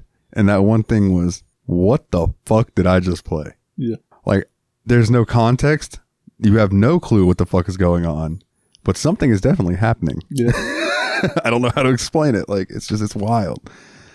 So the next question from Megan is, what's the game that made you the most uncomfortable while playing? Until Dawn, Rush of Blood had some jump scares. As far as like genuinely like feeling uneasy playing it, I can't think of any. I know there's probably one or two that like had some weird shit. The beginning of Wolfenstein 2 kind of fucked with me. Did you play that? Wolfenstein the New Order, not the New Order. Just Wolfenstein 2, the newer one. Yeah, I haven't gotten to that yet. There's a scene I do own it though. There's a scene at the beginning where your alcoholic dad makes you shoot your dog and you can't skip it. Like that was you've talked about like that. I was like, I really don't want to do this. But yeah. Other than that. I can think of a couple. Without spoiling anything, Doki Doki Literature Club. Also PT. Yeah, I was going to say, like, if I had played Resident Evil 7 in VR, that probably would have been unsettling. I've heard playing that in VR with headphones is really fucking unsettling. PT was hardcore. Outlast, specifically the first one. Outlast 2 wasn't as bad, but like Outlast 1, that game was rough. Yeah. And then also that Modern Warfare game where they make you gun down all those people in the airport. The no Russian. Yeah. Yeah. That maybe I was a little bit of a psychopath. That didn't bother me as much as it bothered everybody else. It's just, it just didn't sit right with me. And then the final question of the week from Megan. What's the one hobby that you would like to try if you had the time and the money? So I want to do knife making, and I'm actually already starting to work on that. So I just need more money. But I want to like learn how to forge metal and actually make knives and swords and shit. I think that'd be really cool. I would like to learn how to be a luthier, make guitars. A Lex Luthor? I think that would be super cool. I would also like to get better at programming drums and things like that on the computer. That'd be nice. I want to try to learn how to make beats, but I just want like a program where I can click sounds and just put them together and make a beat with them. Like, I don't want to actually learn how to play instruments because I'm just not patient enough. Check out that. I have a program on my computer. I think it's called Magic Mix. Yeah. That might be what you're looking for. Is it free, though? Some stuff is. Okay. Because that's the thing. Is not I everything's downloaded free. an app and it was like free beat mixer, and then you download it. It's like free, but you got to sign up for like $15 a month subscription. It's like, then it's not free, you cocksucker. Another one I think would be cool. I would love to learn how to knit. I know that's like weird, but like I would love to learn how to knit. I think that would be a fun little pastime to do, like while you're watching something, to sit there and twiddle with your, because I like things like I'm playing with a bottle cap right now. I know Ian on the Completely Unnecessary podcast knits, and he said that like, yeah, it's really relaxing because you can just like put a show on in the background and just kind of zone out a little bit and just do it. Yeah. I mean, I think it'd be fun. That's something that always killed me with toxic masculinity. It's like, you're a man, you're not supposed to know how to do that stuff. It's like, who cares? If I enjoy doing it, go fuck yourself. Yep, absolutely. I like to tell those people I'm not supposed to do their mothers, but that didn't stop me. Jesus Christ. I'm a big guy, though, so most people don't want to fight me. I know how that goes. Yeah. Well, then that brings us to the end of the episode, my good sir, which means we need to get into some house cleaning, which, if you would like to send us an email, you can find us at yetanother.bspod@gmail.com. You want to catch us over on Facebook along with all of the tumbleweeds, facebook.com/groups/yetanotherbspodcast. If you want to find us on Twitter, it's at yabspod. He's at Just Call Me Jezza. I am, at least for the time being, at Super Nerd Dalton. If you want to find our website, which I need to catch up on, I'll try to get to that tomorrow, yabspod.wordpress.com. And last but not least, if you would like to subscribe to our Patreon and support the show, it is patreon.com/yapspod. Like these wonderful people, Jeff, Kana, Megan, Ostara, and Team Retrogue. You all rock. You can also find me on the Steam Machine podcast. Speaking of Patreon, if you are a Patreon member of $5 or above, reach out to me. Give me your address because I'm going to have some sweet YapsPod merch soon that I'm going to mail out to all our $5 Patreon supporters. If you're curious what that merch is, sign up for a $5 Patreon and I'll mail you one too. Dalton doesn't even know what it is because it's super duper secret. I do not. But where was I? Oh, yes. So you want to check out the Steam Machine podcast. It's a bi-weekly PC gaming podcast where me, Nate, and Willie play through our backlog. Currently, we are playing through Yakuza Kiwami, and our buddy Jezza will be joining us for that episode, which we will be recording tomorrow, which, if you're listening to this on Wednesday, was yesterday. So, other than that, you can catch me on the JRPG Report. It's a weekly JRPG news show. And you can find my music at nilethenightmare.bandcamp.com. Yeah. Well, I guess on that note, my good brother, let's wrap this shindig up. And everybody, do me a favor. And get the fuck out. And take it easy.